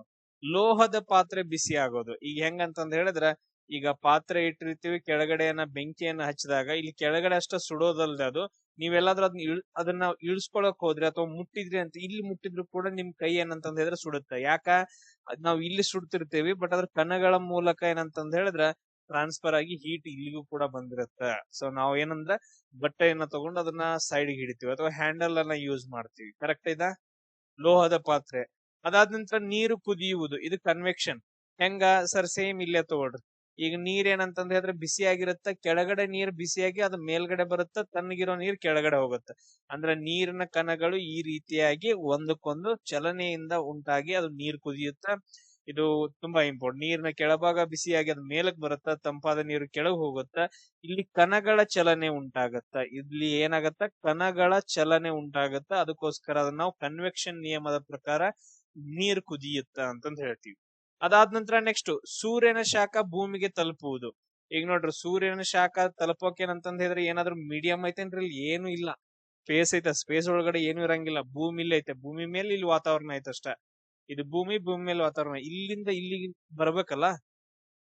ಸೊ ಸೂರ್ಯನಿಂದ ಭೂಮಿಗೆ ಬಂದು ತಲುಪಲು ಶಾಖ ಬಂದು ತಲುಪಬೇಕಲ್ಲ. ಅದು ಏನಂತಂದ್ ಹೇಳಿದ್ರೆ ರೇಡಿಯೇಷನ್ ಅಂತಂದ್ ಕರಿತೀವಿ. ಸೂರ್ಯ ಮತ್ತು ಭೂಮಿಯ ನಡುವೆ ನಿರ್ವಾತವಿರೋದ್ರಿಂದ ಅದು ವಿಕಿರಣದ ಮೂಲಕ ಏನಂದ್ರೆ ಟ್ರಾನ್ಸ್ಫರ್ ಆಗತ್ತ. ನೆಕ್ಸ್ಟ್ ಕಡಲ್ ಗಾಳಿ, ಸಿ ಬ್ರೀಜ್ ಅಂತಂದ್ ಹೇಳ್ತೀವಿ. ಕಡಲ್ ಗಾಳಿ ಹಗಲಿನಲ್ಲಿ ಸಮುದ್ರದಿಂದ ಭೂಮಿಯ ಕಡೆಗೆ ಬೀಸುವ ತಂಪಾದ ಗಾಳಿ. ಈಗ ಇದ ಸಮುದ್ರ ಐತಿ, ಇದೇನಂತಂದ್ ಹೇಳಿದ್ರೆ ಇದು ಭೂಮಿ ಐತೆ ಅನ್ಕೊಡ್ರಿ. ಇದೇನಂತಂದ್ ಹೇಳಿದ್ರೆ ಇದು ಭೂಮಿದು. ಈಗ ಹಗಲ್ ಟೈಮ್ ಅಲ್ಲಿ ಸಮುದ್ರದಿಂದ ಭೂಮಿಯ ಕಡೆಗೆ ಬೀಸುವಂತಹ ಗಾಳಿಯನ್ನ ನಾವು ಕಡಲ್ ಗಾಳಿ ಅಂತ ಕರಿತೀವಿ. ಇದು ಹೆಂಗ್ ನಡೆಯುತ್ತೆ? ಕನ್ವೆಕ್ಷನ್ ಮೂಲಕ ನಡೆಯುತ್ತೆ. ಕನ್ವೆಕ್ಷನ್ ಮೂಲಕ ಅಂತಂದ್ ಹೇಳಿದ್ರೆ ಈಗ ನೋಡಿ, ಇದು ಏನಾಗತ್ತ ಅಂತಂದ್ ಹೇಳಿದ್ರೆ ಈಗ ಭೂಮಿ ಬೇಗನೆ ಏನಂತಂದ್ ಹೇಳಿದ್ರೆ ಕಾಯ್ದ್ಬಿಟ್ಟು ಬೇಗನೆ ತಂಪಾಗತ್ತ. ಇಲ್ಲಿ ಸೂರ್ಯ ಬಂದ ತಕ್ಷಣ ಏನಾಗತ್ತಂದ್ರ ಭೂಮಿ ಕಾಯುತ್ತೆ. ಇಲ್ಲಿರೋ ಗಾಳಿ ಏನಾಗತ್ತಂತಂದ್ ಹೇಳಿದ್ರೆ ಟೆಂಪರೇಚರ್ ಜಾಸ್ತಿ ಆಗತ್ತೆ. ಭೂಮಿಯ ಮೇಲಿರುವಂತ ಗಾಳಿ ಟೆಂಪರೇಚರ್ ಜಾಸ್ತಿ ಆಗತ್ತೆ.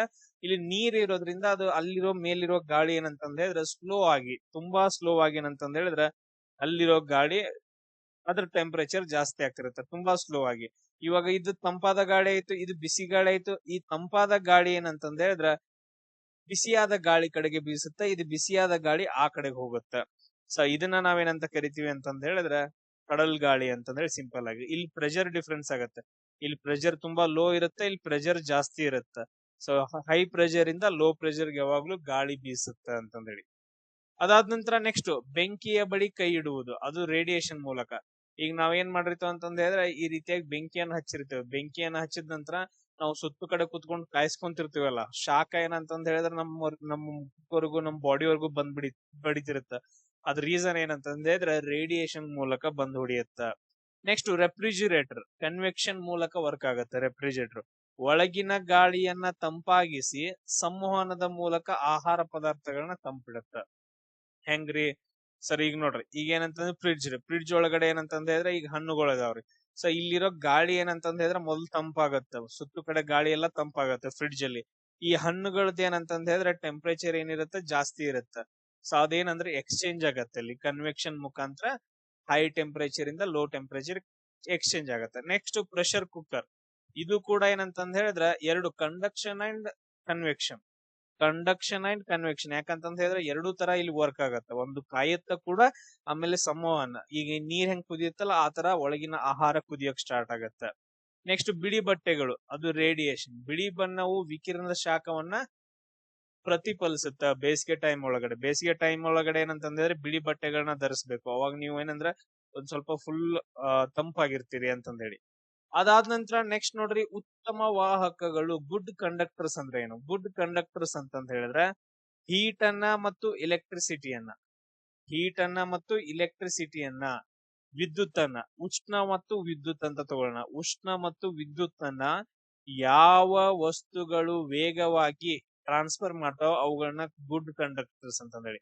ಯಾವ್ದು? ತಾಮ್ರ, ಅಲ್ಯೂಮಿನಿಯಂ, ಕಬ್ಬಿಣ ಇಂಥ ಲೋಹಗಳೆಲ್ಲ ಏನಂತಂದ್ ಹೇಳಿದ್ರೆ ಉಷ್ಣವನ್ನ ವಿದ್ಯುತ್ತನ್ನ ಟ್ರಾನ್ಸ್ಫರ್ ಮಾಡ್ತಾವ ಒಂದು ಕಡೆಯಿಂದ ಇನ್ನೊಂದು ಕಡೆಗೆ. ಅವುಗೋಸ್ಕರ ಇವುಗಳನ್ನ ಗುಡ್ ಕಂಡಕ್ಟರ್ಸ್ ಅಂತ ಕರೀತಾರೆ. ಈಗ ಅವಾಹಕಗಳು ಅಂತಂದ್ ಹೇಳಿ ಬ್ಯಾಡ್ ಕಂಡಕ್ಟರ್ಸ್ ಅಥವಾ ಇನ್ಸುಲೇಟರ್ಸ್ ಅಂತಂದ್ ಹೇಳ್ತೀವಿ. ಇವೇನ್ ಮಾಡ್ತಾವ ಅಂತಂದ್ ಹೇಳಿದ್ರೆ ಉಷ್ಣ ಮತ್ತು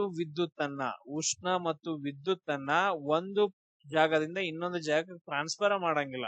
ಈಗ ಮರ ಆಗಿರ್ಬೋದು, ಪ್ಲಾಸ್ಟಿಕ್ ಆಗಿರ್ಬೋದು, ಗ್ಲಾಸ್ ಆಗಿರ್ಬೋದು, ರಬ್ಬರು, ಇವೆಲ್ಲ ಅವಾಹಕಗಳು. ಸೊ ಅದಕ್ಕೆ ಕುಕ್ಕರ್ ಹ್ಯಾಂಡಲ್ ಎಲ್ಲ ಪ್ಲಾಸ್ಟಿಕ್ ಇಂದ ಮಾಡಿರ್ತಾರ, ಅದನ್ನ ನಾವು ಇಬೋನೈಟ್ ಅಂತಂದ್ ಹೇಳ್ತೀವಿ. ನೆಕ್ಸ್ಟ್ ಥರ್ಮೋಪ್ಲಾಸ್ಕ್, ಇದು ಏನಂತಂದ್ ಹೇಳಿದ್ರೆ 3 ವಿಧಾನಗಳನ್ನ ಬಳಸಿ ದ್ರವದ ತಾಪಮಾನವನ್ನ ಕಮ್ಮಿ ಮಾಡುತ್ತೆ. ಥರ್ಮೋಪ್ಲಾಸ್ಕ್ ಕಂಡಕ್ಷನ್, ಕನ್ವಕ್ಷನ್, ಆಮೇಲೆ ರೇಡಿಯೇಷನ್, 3 ಏನಂತಂದ್ರೆ ಫಿನಾಮಿನಾಗಳು ಥರ್ಮೋಪ್ಲಾಸ್ಕ್ ಅಲ್ಲಿ ನಡೆದು ಒಳಗಿರುವಂತಹ ಏನ್ ದ್ರವ ಇರುತ್ತಲ್ಲ, ಒಳಗಡೆ ಇರುವಂತಹ ಟೀ ಆಗಿರ್ಬೋದು ಅಥವಾ ನೀರಾಗಿರ್ಬೋದು, ಅದೇನಂತಂದ್ರೆ ಅದ್ರ ಟೆಂಪರೇಚರ್ ಹಂಗೆ ಇರುತ್ತೆ, ಕಮ್ಮಿ ಆಗಕ್ ಬಿಡಂಗಿಲ್ಲ. ಎಸ್. ಅದಾದ ನಂತರ ನೆಕ್ಸ್ಟ್ ನೋಡ್ರಿ, ತಾಪಮಾನದ ಅಳತೆಗೋಲುಗಳು ಏನೇನ್ ಅಂತಂದ್ ಹೇಳಿ. ಈಗ ನೋಡ್ರಿ ಹೆಂಗ್ ಭರಿಸ್ತೀವಿ ಹೀಟ್ ಅನ್ನ, ಟೆಂಪರೇಚರ್ ಅನ್ನ ಯಾವ್ಯಾವ್ದ್ರಲ್ಲಿ ಅಳತೆ ಮಾಡ್ತೀವಿ ಸರ್? ಡಿಗ್ರಿ ಸೆಲ್ಸಿಯಸ್ ಅಲ್ರಿ. ಫ್ಯಾರನ್ ಹೀಟ್ ಒಳಗಡೆ ನೋಡ್ರಿ 0 ಡಿಗ್ರಿ ಸೆಲ್ಸಿಯಸ್ ಅಂದ್ರೂ ಒಂದ, 32 ಡಿಗ್ರಿ ಫ್ಯಾರನ್ ಹೀಟ್ ಅಂದ್ರೂ ಒಂದೇ.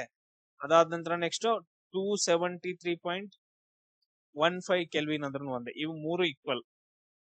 ಡಿಗ್ರಿ ಸೆಲ್ಸಿಯಸ್ ಒಳಗಡೆ 0 ಡಿಗ್ರಿ ಸೆಲ್ಸಿಯಸ್ ಅಂದ್ರೂ ಒಂದೇ, ಡಿಗ್ರಿ ಫ್ಯಾರನ್ ಹೀಟ್ ಒಳಗಡೆ 32 ಡಿಗ್ರಿ ಫ್ಯಾರನ್ ಹೀಟ್ ಅಂದ್ರೂ ಒಂದೇ, ಆಮೇಲೆ ಡಿಗ್ರಿ ಕೆಲ್ವಿನ್ ಒಳಗಡೆ 273.15 ಕೆಲ್ವಿನ್ ಅಂತ ಕರೀತಾರೆ. ಇವೆಲ್ಲ 3 ವ್ಯಾಲ್ಯೂ ಏನಂದ್ರೆ ಸೇಮ್ ಇವು.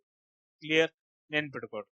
ಅದಾದ ನಂತರ ಇದು ಕನ್ವರ್ಷನ್ ಬರುತ್ತೆ. ಈಗ ಕನ್ವರ್ಷನ್ಗೆ ಇದು ಫಾರ್ಮುಲಾ ಬಹಳ ಇಂಪಾರ್ಟೆಂಟ್. F=9/5 ಆಮೇಲೆ +32 ಅಂತಂದ್ ಹೇಳಿ. ಮೊದಲು ಇದನ್ನ ಸಾಲ್ವ್ ಮಾಡ್ಕೋಬೇಕು, ಆಮೇಲೆ ಪ್ಲಸ್ ಮಾಡ್ಕೋಬೇಕು. ಫ್ಯಾರನ್ ಹೀಟ್ ಇಂದ ಡಿಗ್ರಿ ಸೆಲ್ಸಿಯಸ್ಗೆ, ಆಮೇಲೆ ಡಿಗ್ರಿ ಸೆಲ್ಸಿಯಸ್ ಇಂದ ಫ್ಯಾರನ್ ಹೀಟ್ಗೆ. ಒಂದ ಫಾರ್ಮುಲಾ ನೆನ್ಪಿಟ್ಕೊಡ್ರಿ, ಎರಡೆರಡು ಬೇಡ. ಅದಾದ ನಂತರ ಕೆಲ್ವಿನ್ ಇಂದ ಸೆಲ್ಸಿಯಸ್ಗೆ, ಕೆಲ್ವಿನ್ +273.15 ಅಂತಂದ್ ಹೇಳಿ. ಈ ಫಾರ್ಮುಲಾ ನೆನ್ಪಿಟ್ಕೊಡ್ರಿ, ಇದು ಈಸಿ ಅಷ್ಟೇ. ಕೆಲ್ವಿನ್ ಡಿಗ್ರಿ ಸೆಲ್ಸಿಯಸ್ +273.15 ಅಂತಂದ್ ಹೇಳಿ.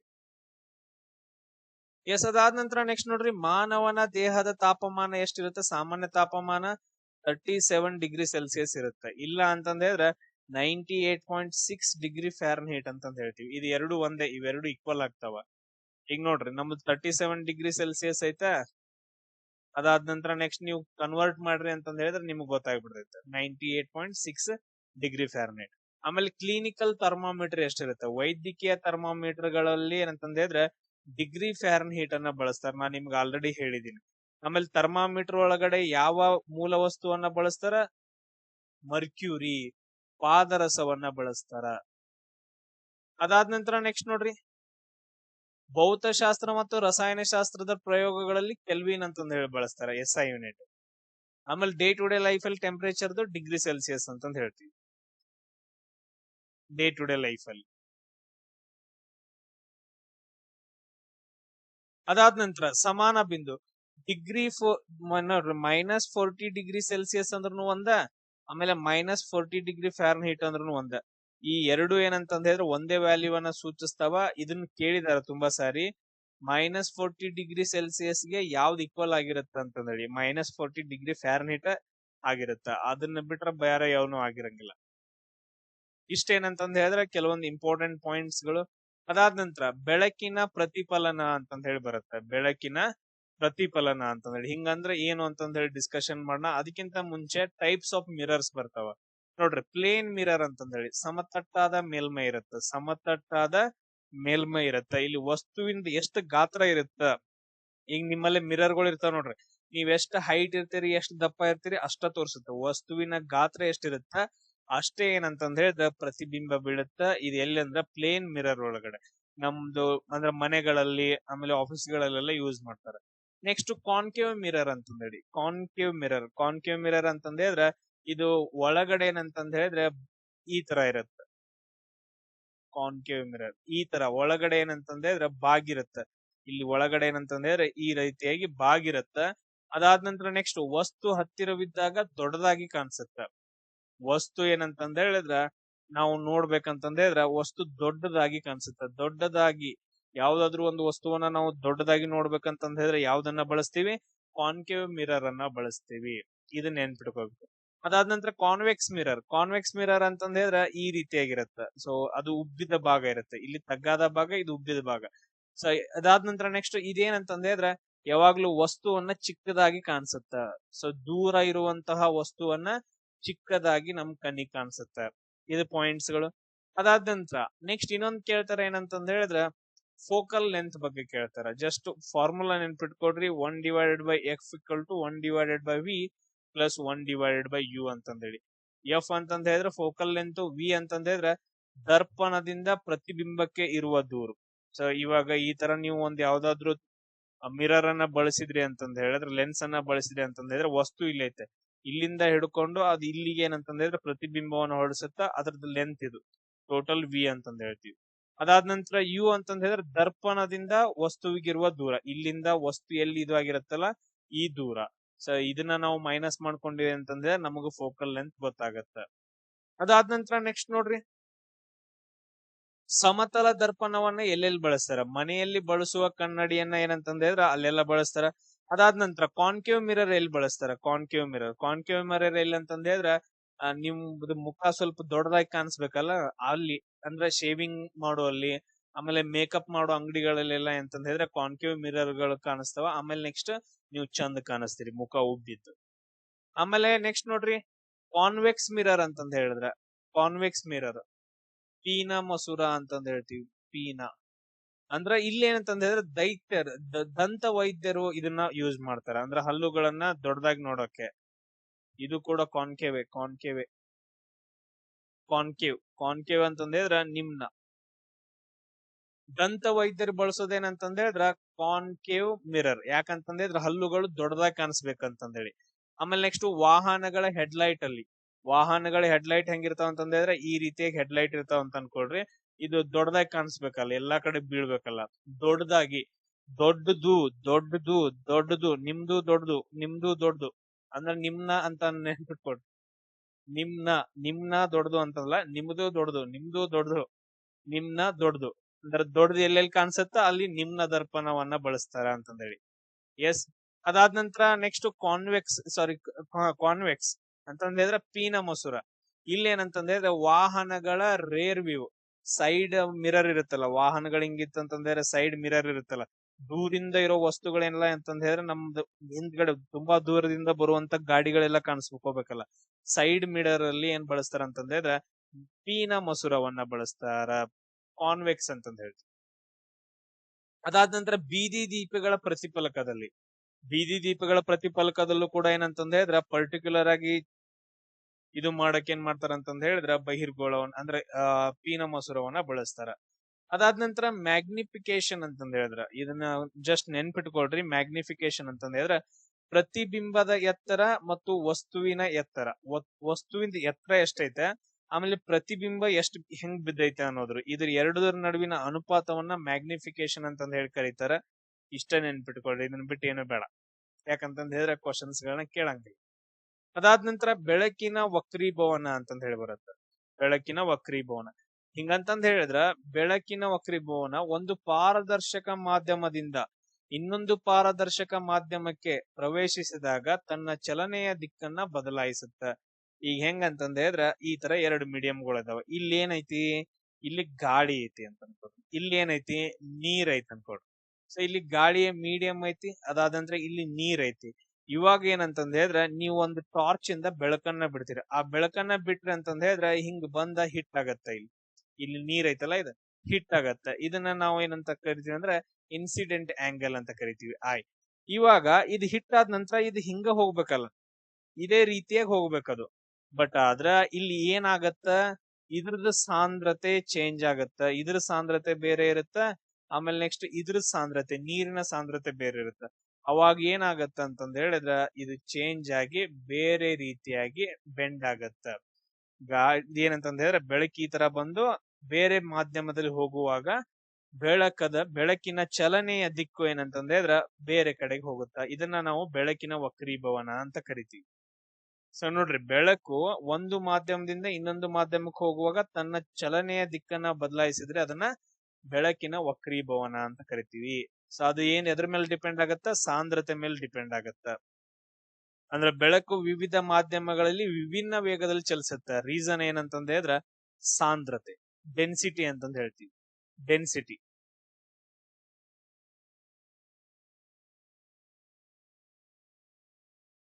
ಎಸ್, ಇಲ್ಲಿ ನೋಡ್ರಿ ನಿಮ್ಗ ಕೆಲವೊಂದು ಥಿಂಗ್ಸ್ ಗಳು ಬರ್ತಾವ, ನಾ ನಿಮ್ಗ ಹೇಳ್ಕೊಡ್ತೀನಿ ಯಾವ ರೀತಿಯಾಗಿ ಅಪ್ಲಿಕೇಶನ್ ಬೆಳಕಿನ ವಕ್ರೀಭವನ ಹೆಂಗ್ ಕಾಣಿಸುತ್ತೆ ಅಂತಂದೇಳಿ. ಹೆಂಗಂತಂದ ಹೇಳಿದ್ರ ನೀರಿನಲ್ಲಿ ಮುಳುಗಿರುವ ವಸ್ತು ಏನಂತಂದ ಹೇಳಿದ್ರ ವಸ್ತುವಿನ ಬೆಳಕು, ನೀರಿನಲ್ಲಿ ಮುಳುಗಿರುವ ವಸ್ತುವಿನ ಬೆಳಕು ನಮ್ಗ್ ಹೆಂಗ್ ಕಾಣಿಸುತ್ತ ಅಂತಂದ ಹೇಳಿದ್ರ ಬಾಗಿದಂಗ್ ಕಾಣಿಸುತ್ತ, ಅಥವಾ ಮೇಲಕ್ಕೆ ಬಂದಂಗ್ ಕಾಣಿಸುತ್ತ, ಅಥವಾ ಮುರಿದಂಗ್ ಕಾಣಿಸುತ್ತ. ನಾನು ಇವಾಗ ಹೇಳ್ಕೊಡ್ತೀನಿ ನೋಡ್ರಿ, ಅದನ್ನ ಫೋಟೋ ತೋರಿಸ್ತೇನೆ. ಅದು ಬೆಳಕಿನ ವಕ್ರೀಭವನಕ್ಕೆ ಸಂಬಂಧಪಟ್ಟಿದ್ದು.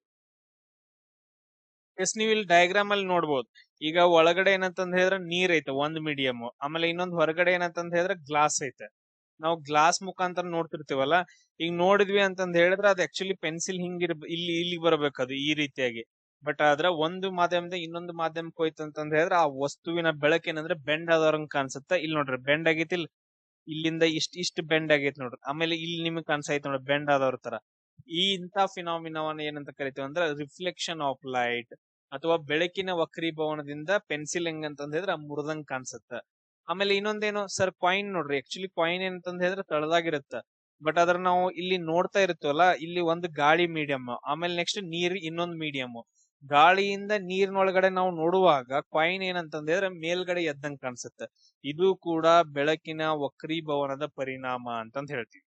ಆಮೇಲೆ ನೆಕ್ಸ್ಟ್ ನೀವು ಎಕ್ಸ್ಪೀರಿಯನ್ಸ್ ಮಾಡಿರ್ಬೋದು ಸ್ವಿಮ್ಮಿಂಗ್ ಪೂಲ್, ಅಥವಾ ನಿಮ್ದೆಲ್ಲ ಏನಂತ ಕೃಷಿ ಹೊಂಡಗಳು, ಸ್ವಿಮ್ಮಿಂಗ್ ಪೂಲ್ ಎಲ್ಲ ಇರ್ತಾವಲ್ಲ, ಅದ್ರ ತಳಭಾಗ ಏನಂತಂದ ಹೇಳಿದ್ರೆ ಮೇಲ್ಗಡೆ ಎದ್ದಂಗ್ ಕಾಣಿಸುತ್ತೆ, ಮೇಲ್ಗಡೆನೆ ಐತಂದಂಗ್ ಕಾಣಿಸುತ್ತೆ. ಬಟ್ ಅದ್ರ ತುಂಬಾ ಆಳ ಇರುತ್ತೆ. ಬಟ್ ಅದ್ರ ತಳ ಏನಂತಂದ ಹೇಳಿದ್ರೆ ಮೇಲ್ಗಡೆ ಇದ್ದಂಗ ಅನ್ಸುತ್ತ. ನೀರಿನ ತಳಭಾಗವು ವಾಸ್ತವಿಕ ಆಳಕ್ಕಿಂತ ಮೇಲೆ ಕಾಣುವುದರಿಂದ ಆ ಫೂಲ್ ಕಡಿಮೆ ಆಳ ಆಯ್ತಂತಂದ ಹೇಳಿ ನಮಗ್ ಒಂಥರ ಫೀಲ್ ಅನ್ಸುತ್ತ ಅಂತಂದ ಹೇಳಿ. ಅದಾದ ನಂತರ ನಕ್ಷತ್ರಗಳ ಮಿನುಗುವಿಕೆ, ವಾತಾವರಣದ ಗಾಳಿಯ ಪದರಗಳ ಸಾಂದ್ರತೆ ನಿರಂತರವಾಗಿ ಬದಲಾಗೋದ್ರಿಂದ ನಕ್ಷತ್ರಗಳ ಬೆಳಕು ನಮಗೆ ಬಾಗಿದಂತೆ ಕಾಣಿಸುತ್ತೆ. ಈಗ ನಾವು ಭೂಮಿ ಮೇಲೆ ಅದೀವಿ, ಇಲ್ಲಿ ನೀ ನಿಂತ್ಕೊಂಡಿದಿ, ಆಮೇಲೆ ಇವೆಲ್ಲ ಏನಂತಂದ ಹೇಳಿದ್ರೆ ಸ್ಟಾರ್ಗಳು ಇವು. ಸೊ ಇಲ್ಲಿ ಏನಂತಂದ ಹೇಳಿದ್ರೆ ನಮ್ದು ಲೇಯರ್ಸ್ ಗಳು, ಯಾವ್ದು ಟ್ರೋಪೋಸ್ಪಿಯರ್ ಆಯ್ತ್ರಿ, ಸ್ಟ್ರಾಟೋಸ್ಪಿಯರ್ ರೀ, ಆಮೇಲೆ ನೆಕ್ಸ್ಟ್ ಏನು ಮೀಸೋಸ್ಪಿಯರ್, ಎಕ್ಸೋಸ್ಪಿಯರ್, ಆಮೇಲೆ ಹಲವಾರು ಡೆನ್ಸಿಟಿಗಳ ಚೇಂಜಸ್ ಇರುತ್ತ. ಆಮೇಲೆ ಇಲ್ಲಿಂದ ಗಾಳಿ ಬರುತ್ತ, ಇಲ್ಲಿಂದ ಏನಂತಂದ್ರೆ ನಕ್ಷತ್ರಗಳ ಬೆಳಕು ಬೀಳ್ತಾ ಇರುತ್ತ. ಆಮೇಲೆ ನೆಕ್ಸ್ಟ್ ಏನಾಗತ್ತೆ, ಈ ರೀತಿಯಾಗಿ ಬೆಂಡ್ ಆಗ್ತಾ ಅಂದ್ರೆ ಒಂದು ಮಾಧ್ಯಮದಿಂದ ಇನ್ನೊಂದು ಮಾಧ್ಯಮಕ್ಕೆ ಹೋಗುವಾಗ ಅಂದ್ರೆ ಡೆನ್ಸಿಟಿ ಚೇಂಜ್ ಇರುತ್ತಲ್ಲ, ಸೊ ಅದು ಬಾಗ್ತಾ ನಮ್ಗೆ ಹೆಂಗ್ ಕಾಣಿಸುತ್ತೆ ಅಂದ್ರ ಆ ನಕ್ಷತ್ರ ಹಿಂದೆ ಮುಂದೆ ಈ ತರ ಮಿನುಗಿದಂಗ್ ಕಾಣಿಸುತ್ತೆ. ಅಂದ್ರ ಅದು ವಕ್ರೀಭವನದಿಂದ ನಕ್ಷತ್ರಗಳ ಮಿನುಗುವಿಕೆ. ಆಮೇಲೆ ಸೂರ್ಯೋದಯ ಮತ್ತು ಸೂರ್ಯಾಸ್ತ. ಸೂರ್ಯನು ವಾಸ್ತವವಾಗಿ ಕ್ಷಿತಿಜದ ಮೇಲೆ ಬರೋದಕ್ಕಿಂತ 2 ನಿಮಿಷ ಮುಂಚೆ, ಮುಳುಗಿದ ನಂತರ 2 ನಿಮಿಷ ಮುಳುಗಿದ ಆದ್ಮೇಲೆ ಕಾಣಿಸುತ್ತೆ ಅಂತಂದ್ರಿ.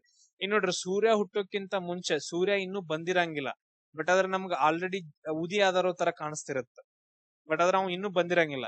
ಯಾಕಂತಂದ್ ಹೇಳಿದ್ರೆ ವಾತಾವರಣದಿಂದ ಸೂರ್ಯ ತುಂಬಾ ದೂರ ಇರ್ತಾನ.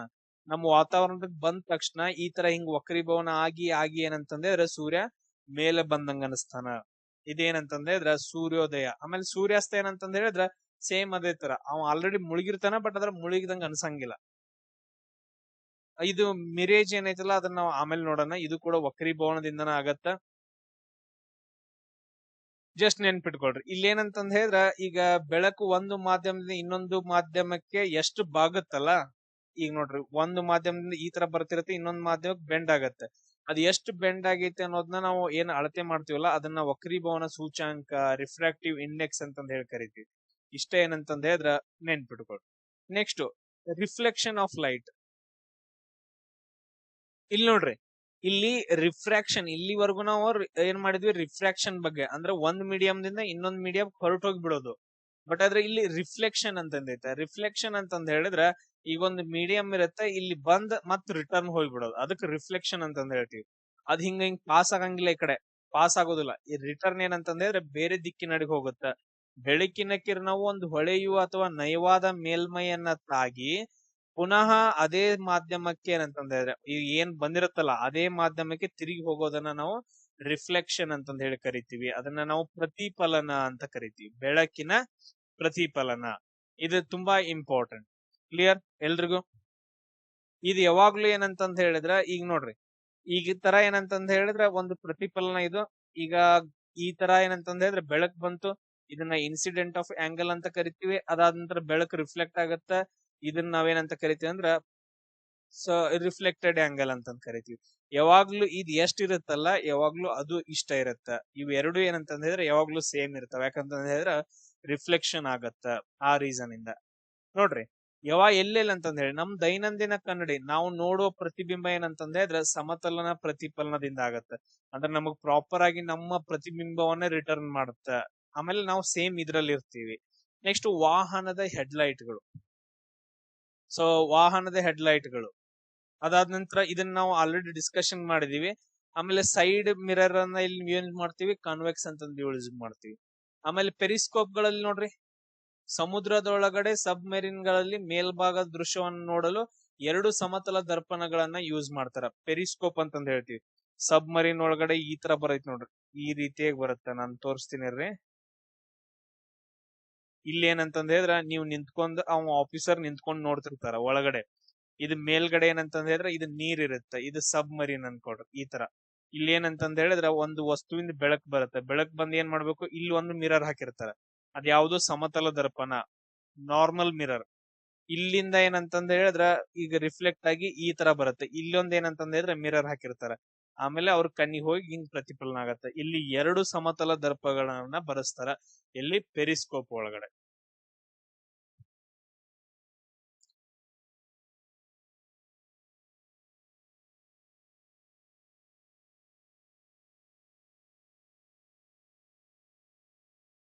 ನೆಕ್ಸ್ಟ್ ನೋಡ್ರಿ, ಡಿಸ್ಪರ್ಷನ್ ಆಫ್ ಲೈಟ್ ಅಂತಂದ್ ಹೇಳ್ತೀವಿ. ಡಿಸ್ಪರ್ಷನ್ ಆಫ್ ಲೈಟ್ ಅಂತಂದ್ ಹೇಳಿದ್ರೆ ಒಂದು ಶ್ವೇತ ಬೆಳಕಿನ ಕಿರಣವು ಒಂದು ಪ್ರಿಸಮ್ ಅಂತಂದಿರುತ್ತೆ. ಈ ರೀತಿಯಾಗಿ ಏನಂತಂದ್ ಹೇಳಿದ್ರೆ ಪ್ರಿಸಮ್ ಇರುತ್ತ. ಈಗ ಒಂದು ಬೆಳಕ್ ಬಂದ್ ಇಲ್ಲಿ ಹಿಟ್ ಆಗಿ ಏನಾಗತ್ತಂತಂದ್ ಹೇಳಿದ್ರ ಹಲವಾರು ಬಣ್ಣಗಳಾಗಿ ಕನ್ವರ್ಟ್ ಆಯ್ತು ಅಂತಂದ್ ಹೇಳಿದ್ರೆ 7 ಬಣ್ಣಗಳಾಗಿ, ಅದು ಆಕ್ಚುಲಿ 7 ಬಣ್ಣಗಳಾಗಿ ಅದನ್ನ ವಿಬ್ಗಯಾರ್ ಅಂತ ಕರಿತೀವಿ. ನೇರಳೆ, ಇಂಡಿಗೋ, ನೀಲಿ, ಹಸಿರು, ಹಳದಿ, ಕಿತ್ತಳೆ, ಕೆಂಪು, ಈ ಬಣ್ಣಗಳಾಗಿ ಎಲ್ಲಾದ್ರೂ ವಿಭಜನೆ ಆಯ್ತು ಅಂದ್ರ ಅದನ್ನ ನಾವು ಡಿಸ್ಪರ್ಷನ್ ಅಂತಂದ್ ಹೇಳಿ ಕರಿತೀವಿ. ಪ್ರತಿಯೊಂದು ಬಣ್ಣಕ್ಕೆ ತನ್ನದೇ ಆದಂತಹ ವೇವ್ ಲೆಂತ್ ಇರೋದ್ರಿಂದ ಫಸ್ಟ್ ಏನಂತಂದ್ ಹೇಳಿದ್ರೆ ನೇರಳೆ ಅದಾದ ನಂತರ ಇಂಡಿಗೋ, ಆಮೇಲೆ ನೆಕ್ಸ್ಟ್ ಏನಂತಂದ್ರೆ ನೀಲಿ, ಈ ತರ ಏನಂತಂದ್ರೆ ಬಣ್ಣಗಳು ಬರ್ತಾವ. ಆಮೇಲೆ ನೆಕ್ಸ್ಟ್ ಇದನ್ನ ಕ್ವಶನ್ ಕೇಳ್ತಾ ನೋಡ್ರಿ, ಅತಿ ಹೆಚ್ಚು ಯಾವ ಬೆಳಕು ಬಾಗುತ್ತ ಅಂತಂದ ಹೇಳಿ. ಯಾವ್ದಂತಂದ್ರೆ ನೇರಳೆ ಕಲರ್, ವೈಲೆಟ್ ಕಲರ್ ಹೆಚ್ಚು ಬಾಗತ್ತ. ಆಮೇಲೆ ರೆಡ್ ಕಲರ್ ಏನಂತಂದ್ರೆ ಕಡಿಮೆ ಬಾಗತ್ತ. ಯಾಕಂತಂದ್ರೆ ಅದ್ರ ತರಂಗಾಂತರ ಹೆಚ್ಚಿರುತ್ತ. ಸೊ ವೈಲೆಟ್ ಕಲರ್ ತರಂಗಾಂತರ ಕಡಿಮೆ ಇರುತ್ತ. ಇದು ಅಂತಂದ ಹೇಳ್ತೀವಿ. ಇದು ಬೇಡ, ಇಷ್ಟೇ ತರಂಗಾಂತರ ಅಂತಂದ ಹೇಳಿ ನೆನ್ಪಿಟ್ಕೊಡ್ರಿ. ಆಮೇಲೆ ನೆಕ್ಸ್ಟ್ ನೋಡ್ರಿ, ಮಳೆ ಬಿಲ್ಲು ಆಗಕ್ ಕಾರಣ ಏನು? ಮಳೆ ಬಿದ್ದ ನಂತರ ಗಾಳಿಯಲ್ಲಿ ನೀರಿನ ಹನಿಗಳು, ಈಗ ನೀರಿನ ಹನಿಗಳು ಈ ತರ ಇರ್ತಾವ, ಅವೆಲ್ಲ ಹೆಂಗಂತಂದ್ರೆ ಅದ್ರ ಪ್ರಿಸಮ್ ತರ ವರ್ಕ್ ಆಗ್ತಾವ. ಈಗ ಸೂರ್ಯನ ಬೆಳಕ್ ಹಿಂಗ್ ಬಂದ್ ಬಿತ್ತು ಅಂತಂದ್ರೆ ಅವ್ ಏನಾಗ್ತಾವ ಅಂತಂದ್ರೆ 7 ಬಣ್ಣಗಳ ಕನ್ವರ್ಟ್ ಆಗ್ತಾವ.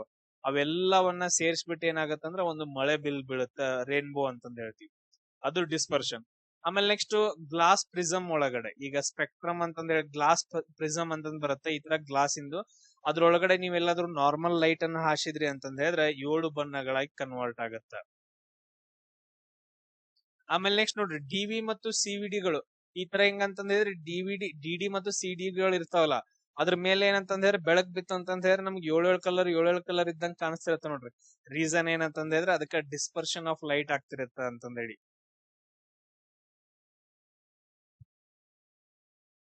ಆಮೇಲೆ ನೆಕ್ಸ್ಟ್ ವಿಬ್ ಗಯಾರ್ ಅಂತಂದ ಹೇಳಿ ನೆನ್ಪಿಟ್ಕೊಳ್ರಿ.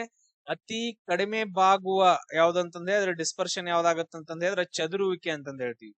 ಚದುರುವಿಕೆ.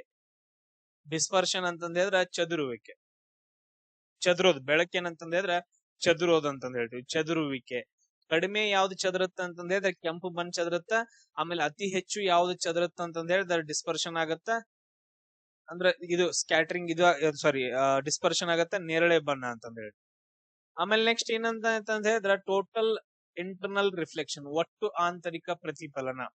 ಇದೇನಂತಂದ್ರೆ ಬೆಳಕು ಒಂದು ಮಾಧ್ಯಮದಿಂದ ಇನ್ನೊಂದು ಮಾಧ್ಯಮಕ್ಕೆ ಹೋಗಿ ಒಳಗಡೆನೆ ಏನಂತಂದ್ರೆ ರಿಫ್ಲೆಕ್ಷನ್ ಹಾಕೋತ ಹೋಗುತ್ತೆ. ಈಗ ಫಾರ್ ಎಕ್ಸಾಂಪಲ್ ಈಗ ಡೈಮಂಡ್ ತಗೊಳ್ರಿ, ಇದು ಡೈಮಂಡ್ ಅಂತ ಅನ್ಕೊಳ್ರಿ. ಈಗ ಬೆಳಕ ಬರ್ತೈತಿ, ಬೆಳಕು ಬಂದ ತಕ್ಷಣ ಒಳಗಡೆ ಹಿಂಗ್ ಬಂದ್ ರಿಫ್ಲೆಕ್ಷನ್ ಆಗತ್ತ. ನೆಕ್ಸ್ಟ್ ಇಲ್ಲಿ ಹೊಡಿಯುತ್ತೆ, ಹೊರಗಡೆ ಹೋಗಂಗಿಲ್ಲ ಅದು. ಹಂಗ ಏನಂತಂದ್ರೆ ಆ ಬೆಳಕು ಒಳಗಡೆ ರಿಫ್ಲೆಕ್ಷನ್ ಹಾಕೋತ ಏನಂತಂದ್ರೆ ತುಂಬಾ ಹೊಳಪನ್ನ ಕೊಡುತ್ತ, ತುಂಬಾ ಹೊಳಿಯುತ್ತ, ಅಂದ್ರೆ ತುಂಬಾ ರಿಫ್ಲೆಕ್ಷನ್ ಆಗತ್ತ. ಸೊ ಬೆಳಕು ಏನಂತ ಹೇಳಿದ್ರೆ ಒಳಗಡೆನೆ ಅಂತಂದ ಹೇಳಿದ್ರೆ ಕಂಪ್ಲೀಟ್ ಆಗಿ ಟೋಟಲ್ ಆಗಿ ಇಂಟರ್ನಲ್, ಒಳಗಡೆ ಅಂತಂದ ಹೇಳಿದ್ರೆ ಇಂಟರ್ನಲ್ ಏನಾಗತ್ತ ರಿಫ್ಲೆಕ್ಷನ್ ಆಗತ್ತ. ಸೊ ಒಳಗಡೆನೆ ಅಂತಂದ ಹೇಳಿದ್ರೆ ಪ್ರತಿಫಲನ ಹೊಂದುತ್ತ ಅಂತಂದ ಹೇಳಿ ಈ ರೀತಿಯಾಗಿ ನಾವು ಹೇಳ್ತೀವಿ. ಇಲ್ಲಿ ಅನ್ವಯಗಳು ಏನಂತಂದ ಹೇಳಿದ್ರೆ ಆಪ್ಟಿಕಲ್ ಫೈಬರ್ ಒಳಗಡೆ. ಈಗ ನೋಡ್ರಿ ಇಂಟರ್ನೆಟ್ ಎಲ್ಲ ಕಳಿಸ್ತಾರಲ್ಲ, ಇಂಟರ್ನೆಟ್ ಒಳಗಡೆ ಇಂಟರ್ನೆಟ್ ಹೆಂಗ್ ಕಳಿಸ್ತಾರ ಅಂತಂದ್ರೆ ಆಪ್ಟಿಕಲ್ ಫೈಬರ್ ಇರ್ತೈತೆ. ಇಲ್ಲೆಲ್ಲ ಏನಂತಂದ ಹೇಳಿದ್ರೆ ಒಂಥರ ಏನಂತಂದ್ರೆ ಡೈಮಂಡ್ ತರ ಸ್ಟ್ರಕ್ಚರ್ ಇರ್ತೈತೆ.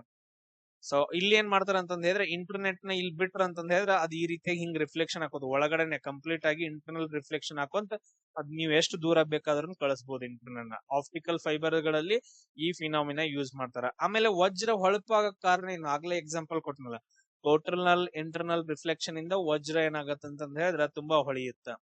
ಆಮೇಲೆ ನೆಕ್ಸ್ಟ್ ಮರೀಚಿಕೆ, ಬಿಸಿ ರೋಡ್ಗಳ ಒಳಗ ಈಗ ನೋಡ್ರಿ, ರೋಡ್ ಈಗ ಬೇಸಿಗೆ ಕಾಲದಲ್ಲಿ ನೀವು ನಡ್ಕೊಂತ ಹೋಗ್ತಾ ಇದ್ರಿ ಅಂತಂದ ಹೇಳಿದ್ರೆ ಒಂದ್ ಅರ್ಧ ಕಿಲೋಮೀಟರ್, ಒಂದ್ ಹಾಫ್ ಕಿಲೋಮೀಟರ್ ಮುಂದೆ ಏನಂತಂದ ಹೇಳಿದ್ರೆ ನೀರ್ ಬಿದ್ದಂಗ ಆಗ್ತಿರತ್ತ, ನೀರ್ ಕಾಣಿಸ್ತಿರತ್ತ ಮೇಲ್ಗಡೆಗೆ.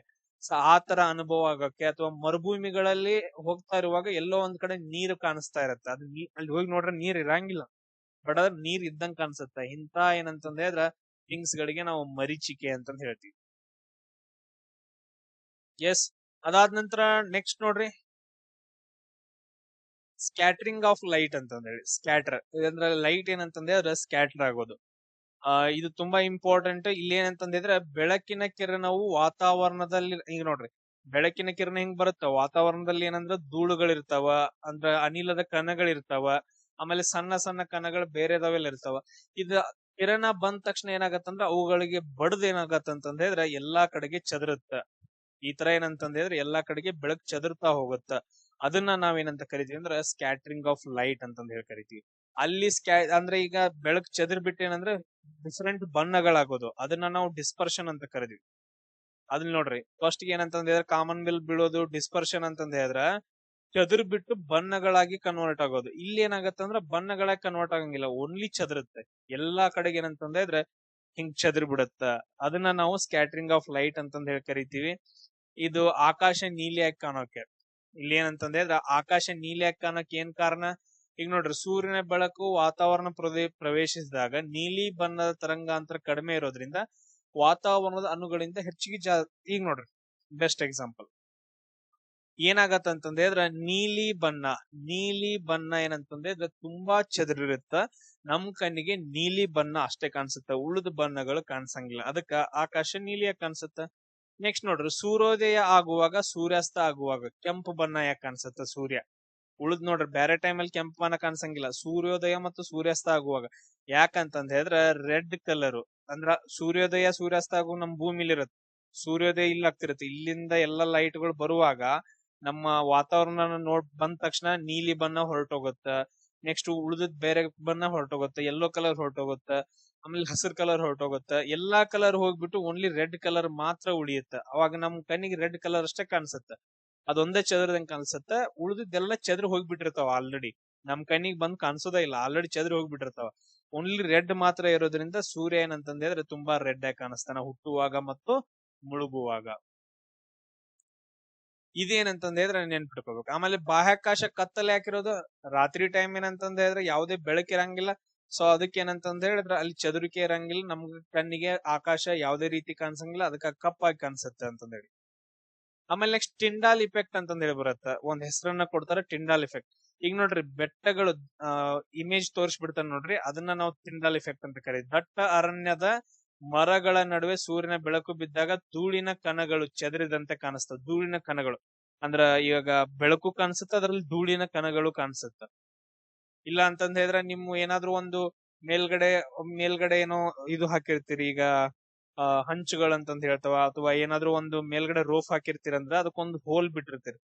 ಅಲ್ಲಿಂದ ಹೋಲ್ದಿಂದ ಏನಂತಂದ್ರೆ ಸೂರ್ಯನ ಬೆಳಕು ಒಳಗಡೆ ಬಿದ್ದಾಗ ನಿಮ್ಮ ಮನೆ ಒಳಗಡೆ ಒಂಥರ ಸೂರ್ಯನ ಬೆಳಕಿನ ಕಿರಣಗಳು ಕಾಣಿಸ್ತಾವ. ಆಮೇಲೆ ಅಲ್ಲಿ ಅದ್ರದ್ದು ಅನಿಲದ ಕಣಗಳು, ಧೂಳಿನ ಕಣಗಳು ಕಾಣಿಸ್ತಿರ್ತಾವ. ಅದ್ ಹೆಂಗ್ ಹೊಂಟಿರ್ತೈತ್ಲ ಹಂಗ, ಅದನ್ನ ನಾವು ಟಿಂಡಾಲ್ ಇಫೆಕ್ಟ್ ಅಂತ ಕರಿತೀವಿ. ಈಗ ನಾನ್ ನಿಮ್ಗೆ ತೋರಿಸ್ತೀನಿ ಇರ್ರಿ.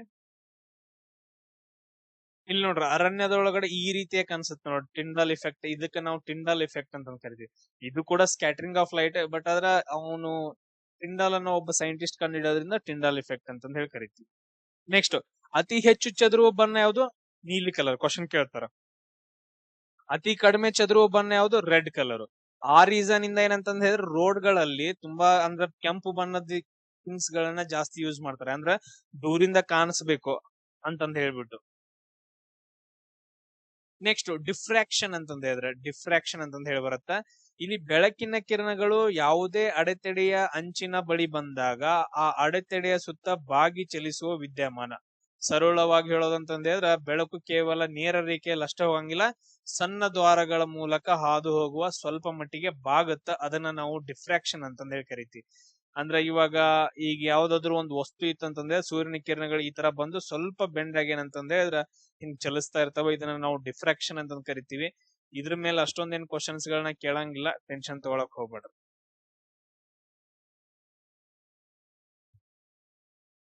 ಅದಾದ ನಂತರ ಲೆನ್ಸ್ ಗಳು ನೋಡ್ರಿ, ನಾವು ಆಲ್ರೆಡಿ ಡಿಸ್ಕಷನ್ ಮಾಡಿದೀವಿ. Concave lens and convex lens ಅಂತಂದ್ರೆ ಆಲ್ರೆಡಿ ಮಿರರ್ ಬಗ್ಗೆ ಹೇಳಿದಿವಲ್ಲ, ಇಲ್ಲೂ ಕೂಡ same concave and concave lens ಗಳ ಬಗ್ಗೆ ಕ್ವಶನ್ಸ್ ಗಳನ್ನ ಕೇಳ್ತಾರ. ನಾನು ಅವು ಏನ್ ಕೇಳಂಗಿಲ್ಲ ಬಿಡಂಗಿಲ್ಲ ಅನ್ನೋದು ಅವೆಲ್ಲ ಬೇಡ ನಮ್ಗ. ನೆಕ್ಸ್ಟ್ ಇಂಪಾರ್ಟೆಂಟ್ ಹೈಫರ್ ಮೆಟ್ರೋಪಿಯಾ ಅಂತಂದೇಳಿ ದೂರದೃಷ್ಟಿ ದೋಷ ಅಂತಂದ ಹೇಳಿದ್ರ ಹತ್ತಿರದ ವಸ್ತುಗಳು ಸ್ಪಷ್ಟವಾಗಿ ಕಾಣುತ್ತವ. ಎಸ್, ಮಿಸ್ಟೇಕ್ ಆಯ್ತು. ಹತ್ತಿರದ ವಸ್ತುಗಳು ಇಲ್ಲಿ ನೋಡ್ರಿ, ದೂರದೃಷ್ಟಿ ದೋಷ ಅಂತಂದ ಹೇಳಿದ್ರ ದೂರದ ವಸ್ತುಗಳು ಚೆನ್ನಾಗಿ ಕಾಣಿಸ್ತಾವ, ಬಟ್ ಹತ್ರ ಇರುವಂತ ವಸ್ತುಗಳು ಕಾಣಿಸಂಗಿಲ್ಲ. ಸೊ ಅವಾಗ ಏನ್ ಮಾಡ್ತಾರ ಅಂತಂದ ಹೇಳಿದ್ರ ಕಾನ್ಕೇವ್ ಲೆನ್ಸ್ ಅನ್ನ ಬಳಸ್ತಾರ. ಈ ರೀತಿ ಕಾನ್ಕೇವ್ ಲೆನ್ಸ್ ಅನ್ನ ಬಳಸಿಬಿಟ್ಟು ಆ ವಸ್ತುಗಳ ಇಮೇಜ್ ಅನ್ನ ದೊಡ್ಡದಾಗಿ ಮಾಡ್ತಾರ, ಕಾನ್ಕೇವ್ ಲೆನ್ಸ್ ಅಂತಂದ ಹೇಳ್ತೀವಿ. ಆಮೇಲೆ ಹತ್ತಿರ ದೃಷ್ಟಿ ಅಂದ್ರ ಸಮೀಪ ದೃಷ್ಟಿ ದೋಷ, ಮಯೋಪಿಯಾ ಅಂತಂದ ಹೇಳಿದ್ರ ಇಲ್ಲಿ ಮಯೋಪಿಯಾ ನೋಡ್ರಿ, ಹತ್ತಿರ ಸಮೀಪ ದೃಷ್ಟಿ ದೋಷ. ಇಲ್ಲಿ ಏನ್ ಮಾಡ್ತಾರ ಅಂತಂದ್ರೆ ಸಮೀಪದ ವಸ್ತುಗಳು ಕರೆಕ್ಟ್ ಆಗಿ ಕಾಣಿಸ್ತಾವ, ಬಟ್ ಅದ್ರ ದೂರದ ವಸ್ತುಗಳು ಕಾಣಿಸಂಗಿಲ್ಲ. ಅದಕ್ಕೋಸ್ಕರ ಇಲ್ಲಿ ಯಾವ ಲೆನ್ಸ್ ಅನ್ನ ಬಳಸ್ತಾರ? ಕಾನ್ವೆಕ್ಸ್ ಲೆನ್ಸ್ ಅನ್ನ ಬಳಸ್ತಾರ. ಕ್ಲಿಯರ್? ಅದಾದ ನಂತರ ನೆಕ್ಸ್ಟ್ ಕ್ಯಾಮ್ರಾ ಒಳಗಡೆ ಏನಂತಂದ ಹೇಳಿದ್ರೆ ಇಲ್ಲೂ ಕೂಡ ಸೊ ಬೆಳಕನ್ನ ಕೇಂದ್ರೀಕರಿಸಿ ಅಥವಾ ಫೋಟೋವನ್ನ ದೊಡ್ಡದು ಮಾಡಿ ನಾವು ವಿಡಿಯೋ ಮಾಡ್ಕೋಬೇಕು, ಫೋಟೋ ತಕೋಬೇಕಂದ್ರ ಅಲ್ಲಿಯೂ ಕೂಡ ಕಾನ್ಕೇವ್ ಲೆನ್ಸ್ ಗಳನ್ನ ಬಳಸ್ತಾರ. ನೆಕ್ಸ್ಟ್ ಕಾನ್ಸೆಪ್ಟ್ ಏನಂತಂದ್ ಹೇಳಿದ್ರೆ ಧ್ವನಿ ಮತ್ತು ಎಕೋ ಅಂತಂದ್ ಹೇಳಿ. ಧ್ವನಿಯ ಪ್ರತಿಫಲನ, ಈಗ ನಾವು ಮಾತಾಡ್ತೀವಿ, ಅದೊಂದು ಗೋಡೆಗೆ ಹೊಡೆದ್ಬಿಟ್ಟು ರಿಟರ್ನ್ ತಿರುಗಿ ಬಂದು ಮತ್ತೆ ನಮ್ ಕಿವಿಗೆ ಕೇಳಿಸುತ್ತೆ, ಅದನ್ನ ನಾವು ಪ್ರತಿಧ್ವನಿ ಅಂತ ಕೇಳ್ತೀವಿ. ಅದನ್ನ ಇಂಗ್ಲಿಷ್ ನಾಗ ಎಕೋ ಅಂತಂದ್ ಹೇಳ್ತೀವಿ.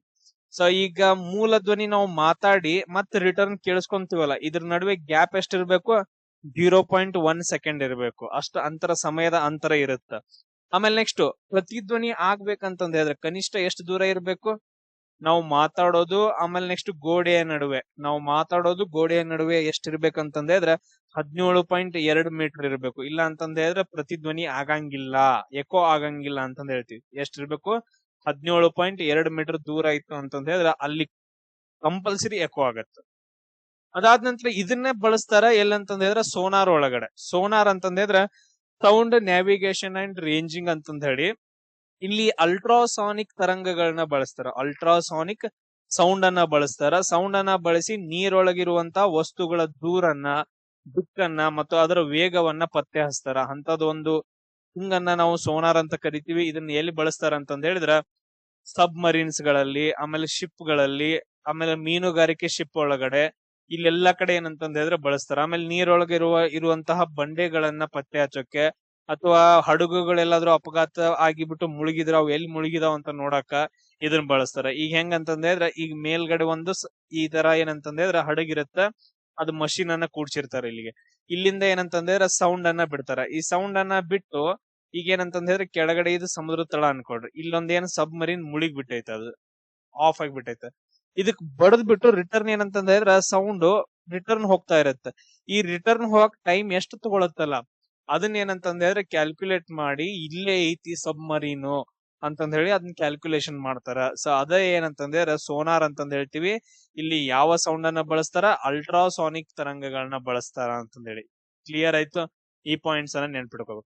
ಆಮೇಲೆ ಸ್ಪೀಡ್ ಆಫ್ ಸೌಂಡ್ ಯಾವ ಮೀಡಿಯಂ ಅಲ್ಲಿ ಜಾಸ್ತಿ ಸ್ಪೀಡ್ ಹೋಗುತ್ತೆ? ಈಗ ಯಾವ ಬರ್ತಾವ ಸರ್? ಘನ ವಸ್ತುಗಳು ಬರ್ತೈತ್ರಿ, ಆಮೇಲೆ ನೆಕ್ಸ್ಟ್ ದ್ರವ ವಸ್ತುಗಳು ಬರ್ತಾವ, ಆಮೇಲೆ ಅನಿಲಗಳು ಬರ್ತಾವ. ಬಟ್ ಅಂದ್ರೆ ಯಾವ ವಸ್ತುಗಳಲ್ಲಿ ಜಾಸ್ತಿ ಹೋಗ್ತಾವ್ರಿ? ನೆನ್ಪಿಟ್ಕೊಳ್ರಿ, ಅತಿ ಹೆಚ್ಚು ಸ್ಪೀಡ್ ಯಾವ್ದ್ರಲ್ಲಿ ಹೋಗ್ತಾವ ಅಂತಂದ್ರೆ ಘನ ವಸ್ತುಗಳಲ್ಲಿ ಹೋಗ್ತಾವ. ಆಮೇಲೆ ನೆಕ್ಸ್ಟ್ ಏನಂತಂದ್ರೆ ದ್ರವ ವಸ್ತುಗಳಲ್ಲಿ, ಆಮೇಲೆ ನೆಕ್ಸ್ಟ್ ಏನಂದ್ರ ಅನಿಲ ವಸ್ತುಗಳಲ್ಲಿ, ಆಮೇಲೆ ನೆಕ್ಸ್ಟ್ ವಾಕ್ಯೂಮ್ ಅಂತಂದ್ ಬರುತ್ತಲ್ಲ, ಅಲ್ಲಿ ಏನು ಇರಂಗಿಲ್ಲ, ಅಲ್ಲಿ ಹೋಗೋದೇ ಇಲ್ಲ, ಸೌಂಡ್ ಪಾಸ್ ಆಗೋದಿಲ್ಲ. ನೀ ಎಷ್ಟ್ ಬೇಕಾಟ್ ಮಾತಾಡ್ರು ಕೂಡ ನಡುವೆ ಎಲ್ಲಾದ್ರೂ ವಾಕ್ಯೂಮ್ ಇತ್ತಂದ್ರೆ ನೆಕ್ಸ್ಟ್ ಬೇರೆದವಂಗ್ ಹೋಗಿ ಕೇಳಿಸೋದೇ ಇಲ್ಲ. ಸೊ ಘನ ವಸ್ತುಗಳಲ್ಲಿ ತುಂಬಾ ಸ್ಪೀಡ್ ಆಗಿ, ನೆಕ್ಸ್ಟ್ ಸ್ವಲ್ಪ ಸ್ಪೀಡ್ ಆಗಿ, ಆಮೇಲೆ ಇನ್ನೂ ಸ್ವಲ್ಪ ಸ್ಪೀಡ್ ಆಗಿ, ಅಂದ್ರೆ ತುಂಬಾ ಕಡಿಮೆ ಸ್ಪೀಡ್ ಅಂತಂದ್ ಹೇಳಿದ್ರೆ ಗಾಳಿಯಲ್ಲಿ ಎಷ್ಟು ಓಡುತ್ತದು? 343 ಮೀಟರ್/ಸೆಕೆಂಡ್ ಹೋಗುತ್ತೆ. ಇದನ್ನ ನಾವು 320 ಅಂತಾನೆ ಹೇಳ್ತಾರ, ಒಂದೊಂದು ಬುಕ್ ಅಲ್ಲಿ 343 ಕೊಟ್ಟಿದ್ದಾರೆ. 343 ಮೀಟರ್/ಸೆಕೆಂಡ್ ಅಲ್ಲಿ ಏನಂತಂದ್ ಹೇಳಿದ್ರೆ ಇದು ಗಾಳಿಯಲ್ಲಿ ಹೋಗುತ್ತೆ. ಅದ ನೀರಿನಲ್ಲಿ ತಗೊಂಡ್ರೆ 1480 ಮೀಟರ್/ಸೆಕೆಂಡ್ ಸ್ಪೀಡ್ ಆಯ್ತಿಲ್ಲ. ಅದ ನೀವು ಕಬ್ಬಿಣದಲ್ಲಿ ತಗೊಳ್ರಿ, ಕಬ್ಬಿಣ ಇರತ್ತಲ್ಲ, ಅದು ಸಾಲಿಡ್ ಅಲ್ಲ, ಅಲ್ಲಿ ನೋಡಿದ್ರೆ 5100 ಮೀಟರ್/ಸೆಕೆಂಡ್ ಅಲ್ಲಿ ಏನಂದ್ರೆ ಸೌಂಡ್ ಪಾಸ್ ಆಗತ್ತ. ವಜ್ರದಲ್ಲಾದ್ರೆ 1200, ಆಲ್ಮೋಸ್ಟ್ ಅಂತಂದ್ರೆ ಅದ್ರ ಸೆಕೆಂಡ್ಗೆ 12 ಕಿಲೋಮೀಟರ್ ಸ್ಪೀಡ್ ಅಲ್ಲಿ ಹೋಗುತ್ತೆ ಸೌಂಡ್. ಅಂದ್ರೆ ಘನ ವಸ್ತುಗಳಲ್ಲಿ ಅತಿ ವೇಗವಾಗಿ, ಆಮೇಲೆ ಅನಿಲಗಳಲ್ಲಿ ಅತಿ ನಿಧಾನವಾಗಿ ಧ್ವನಿ ಏನಂತಂದ್ ಹೇಳಿದ್ರ ಚಲಿಸುತ್ತ. ಆಮೇಲೆ ವಾಕ್ಯೂಮ್ ಒಳಗಡೆ ಧ್ವನಿ ಚಲಿಸಂಗಿಲ್ಲ, ನಾನು ಆಲ್ರೆಡಿ ಹೇಳಿದ್ನಲ್ಲ ಆತರ.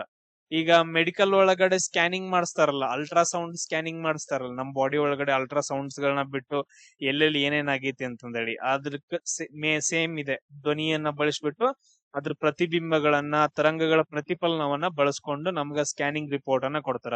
ಆಮೇಲೆ ಸ್ಟೆಟಸ್ಕೋಪ್ ಒಳಗಡೆ ವೈದ್ಯರು ಹೃದಯ ಬಡಿತವನ್ನ ಕೇಳಲು ಧ್ವನಿಯು ಪದೇ ಪದೇ ಪ್ರತಿಫಲನ ಹೋದ ಮಲ್ಟಿಪಲ್ ರಿಫ್ಲೆಕ್ಷನ್ಸ್ ಆಗ್ತಾವ ಅಲ್ಲಿ. ಆಮೇಲೆ ನೆಕ್ಸ್ಟ್ ಏನಂತಂದ್ರೆ ಅದ್ರ ಕಾರ್ನರ್ಸ್ ಹಾಲ್ಗಳಲ್ಲಿ, ಕನ್ಸರ್ಟ್ ಹಾಲ್ಗಳಲ್ಲಿ, ಈಗ ಕನ್ಸರ್ಟ್ ನಡೀತಿರ್ತಾವ, ಅಥವಾ ಈಗ ಬೆಸ್ಟ್ ಎಕ್ಸಾಂಪಲ್ ಏನಂತಂದ್ರೆ ಮೂವಿ ಥಿಯೇಟರ್ ಒಳಗಡೆ ಅಲ್ಲಿ ಏನಂತಂದ್ ಹೇಳಿದ್ರೆ ಸೌಂಡ್ ಎಕೋ ಆಗ್ಬಾರ್ದಂತಂದ್ ಹೇಳಿ ಅವುಗಳನ್ನ ಧ್ವನಿಯನ್ನ ಹೀರೋ ಹಂಗ ಏನ್ ಮಾಡ್ತಾರ ಅಂತಂದ್ ಹೇಳಿದ್ರ, ಈಗ ನೋಡಿರ್ಬೋದು ಈ ತರ ವಕ್ರವಾಗಿ ಗೋಡೆಗಳನ್ನ ನಿರ್ಮಾಣ ಮಾಡಿರ್ತಾರ. ಈಗ ನೋಡ್ರಿ ನಿಮ್ ಥಿಯೇಟರ್ ಒಳಗಡೆ ಎಲ್ಲಾ ಏನಂತಂದ್ ಹೇಳಿದ್ರೆ ಸೀದಾ ಗೋಡೆಗಳು ಇರಂಗಿಲ್ಲ, ಈ ರೀತಿಯಾಗಿ ವಕ್ರಗಳು ಗೋಡೆಗಳು ಇರ್ತಾವ. ಯಾಕಂತಂದ್ರೆ ಧ್ವನಿ ಪಾಸ್ ಆಗಿ ಹೋಗ್ಬೇಕು ಅಂತಂದ್ ಹೇಳಿ, ಅಥವಾ ಅಬ್ಸಾರ್ಬ್ ಆಗ್ಬೇಕು ಅಂತಂದ್ ಹೇಳಿ. ಆಮೇಲೆ ನೆಕ್ಸ್ಟ್ ಬಾವಲಿಗಳಿಗೆ ಕಣ್ಣಿಲ್ಲಪ್ಪ, ಅವ್ರ ರಾತ್ರಿ ಹೆಂಗ್ ಕಣ್ ಕಾಣಿಸಂಗಿಲ್ಲ. ಅವ್ರ ರಾತ್ರಿ ಏನ್ ಮಾಡ್ತಾವ ಅಂತಂದ್ರೆ ತರಂಗಗಳನ್ನ ಬಿಡ್ತಾವ. ತರಂಗಗಳನ್ನ ಬಿಟ್ಟು ಎಲ್ಲಿ ಎಕೋ ಆಗತ್ತ ಅಲ್ಲಿ ಹೋಗಂಗಿಲ್ಲ, ಅಲ್ಲಿ ಯಾವ್ದೋ ಒಂದು ವಸ್ತು ಐತಂತ ಹೇಳಿ ಎಲ್ಲಿ ಎಕೋ ಆಗಂಗಿಲ್ಲ ಅಲ್ಲಿಂದ ಪಾಸ್ ಆಗಿನಂತಂದ್ರೆ ಹೋಗ್ಬಿಡ್ತಾವ. ಈಗ ಹೆಂಗ್ ಬಾವಲಿಗಳು ಹಾರಾಡ್ತಾವ ಗಾಳಿ ಒಳಗಡೆ, ವಾತಾವರಣದ ಒಳಗಡೆ. ಸೇಮ್ ಅದೇ ತರ ಸಬ್ ಮರೀನ್ ಗಳು ಕೂಡ ಸೇಮ್ ಅದೇ ತರ ನೀರ್ನಲ್ಲಿ ಓಡಾಡ್ತಾವ. ಯಾವ್ದಾದ್ರು ಬಂಡೆ ಇತ್ತಂತಂದ್ ಹೇಳಿದ್ರೆ ಅಲ್ಲಿ ಪ್ರತಿಫಲನ ಬಂದ್ಬಿಡುತ್ತ, ಅಲ್ಲಿ ಹೋಗಂಗಿಲ್ಲ. ಎಲ್ಲಿ ಪ್ರತಿಫಲನ ಬರಂಗಿಲ್ಲ ಆ ಜಾಗದಲ್ಲಿ ಏನಂತಂದ್ ಹೇಳಿದ್ರೆ ಹೋಗ್ತಿರ್ತಾರೆ ಸಬ್ ಮರೀನ್ ಗಳು. ಆಮೇಲೆ ನೆಕ್ಸ್ಟ್ ಈಗ ಬೆಳಕು ಎಷ್ಟು ಸ್ಪೀಡ್ ಅಲ್ಲಿ ಹೋಗುತ್ತಂತಂದ್ ಹೇಳಿದ್ರ 3 × 10⁸ ಮೀಟರ್/ಸೆಕೆಂಡ್ಗೆ 3 × 10⁸ ಮೀಟರ್ ಅಲ್ಲಿ ಹೋಗುತ್ತೆ. ಇದು ಬೆಳಕು. ಅದಾದ ನಂತರ ಧ್ವನಿ ಎಷ್ಟು ಸ್ಪೀಡ್ ಅಲ್ಲಿ ಹೋಗುತ್ತೆ? 343 ಮೀಟರ್ ಅಷ್ಟೇ. ಸೆಕೆಂಡ್ಗೆ 343 ಸ್ಪೀಡ್. ಸೌಂಡ್ ಇದು ಬಂದ್ರೆ ಬೆಳಕಂತ ಬಂದ್ರೆ ಬೆಳಕು 3 × 10⁸. ಸೇಮ್ ಅದೇ ರೀಸನ್ ಇಂದ ಮಳೆಗಾಲದಲ್ಲಿ ಗುಡುಗು ಮತ್ತು ಇನ್ನೊಂದೇನಂತಂದ್ರೆ ಸಿಡಿಲು, ಇದ್ರಲ್ಲಿ ಯಾವ್ದು ಮೊದಲು ಕಾಣಿಸುತ್ತ? ಸಿಡಿಲ್ ಮೊದಲು ಕಾಣಿಸುತ್ತೆ. ಯಾಕಂತಂದ್ ಹೇಳಿದ್ರ ಸಿಡಿಲ್ ಬಡದ್ ಬಿಡುತ್ತ. ಯಾಕಂತಂದ್ರೆ ಬೆಳಕಿನ ವೇಗ ಜಾಸ್ತಿ ಇರೋದ್ರಿಂದ ಮೊದಲು ನಮಗ ಅದು ಕಾಣಿಸುತ್ತೆ. ಅದಾದ ನಂತರ ಕೆಲವು ಸೆಕೆಂಡ್ಗಳಾದ ನಂತರ ನಮಗ ಸೌಂಡ್ ತುಂಬಾ ಸ್ಲೋ ಆಗಿ ಬರೋದ್ರಿಂದ ಸಿಡ್ಲು ಹೊಡೆದ ನಂತರ ಆಮೇಲೆ ಗುಡುಗ್ ಕೇಳಿಸುತ್ತೆ, ದೊಡ್ಡ ದೊಡ್ಡ ದೊಡ್ಡ ದೊಡ್ಡ ಅಂತಂದ್ರೆ. ಈ ರೀಸನ್ ಇದನ್ನ ನೆನ್ಪಿಟ್ಕೋಬೇಕು, ಎಕ್ಸಾಮ್ಸ್ ಅಲ್ಲಿ ಕೇಳ್ತಾರ. ಇದೇನಂತಂದ್ ಹೇಳಿದ್ರೆ ನಿಮ್ಗ ಫಿಸಿಕ್ಸ್ ಅಲ್ಲಿ ಬರುವಂತಹ ಎಲ್ಲಾ ಆಲ್ಮೋಸ್ಟ್ ಕಾನ್ಸೆಪ್ಟ್ಸ್ ಗಳನ್ನ ಕವರ್ ಮಾಡಿದೀನಿ. ನೆಕ್ಸ್ಟ್ ಕೆಮಿಸ್ಟ್ರಿ ಬಯಾಲಜಿ ಮಾಡೋಣ. ಜೈ ಹಿಂದ್.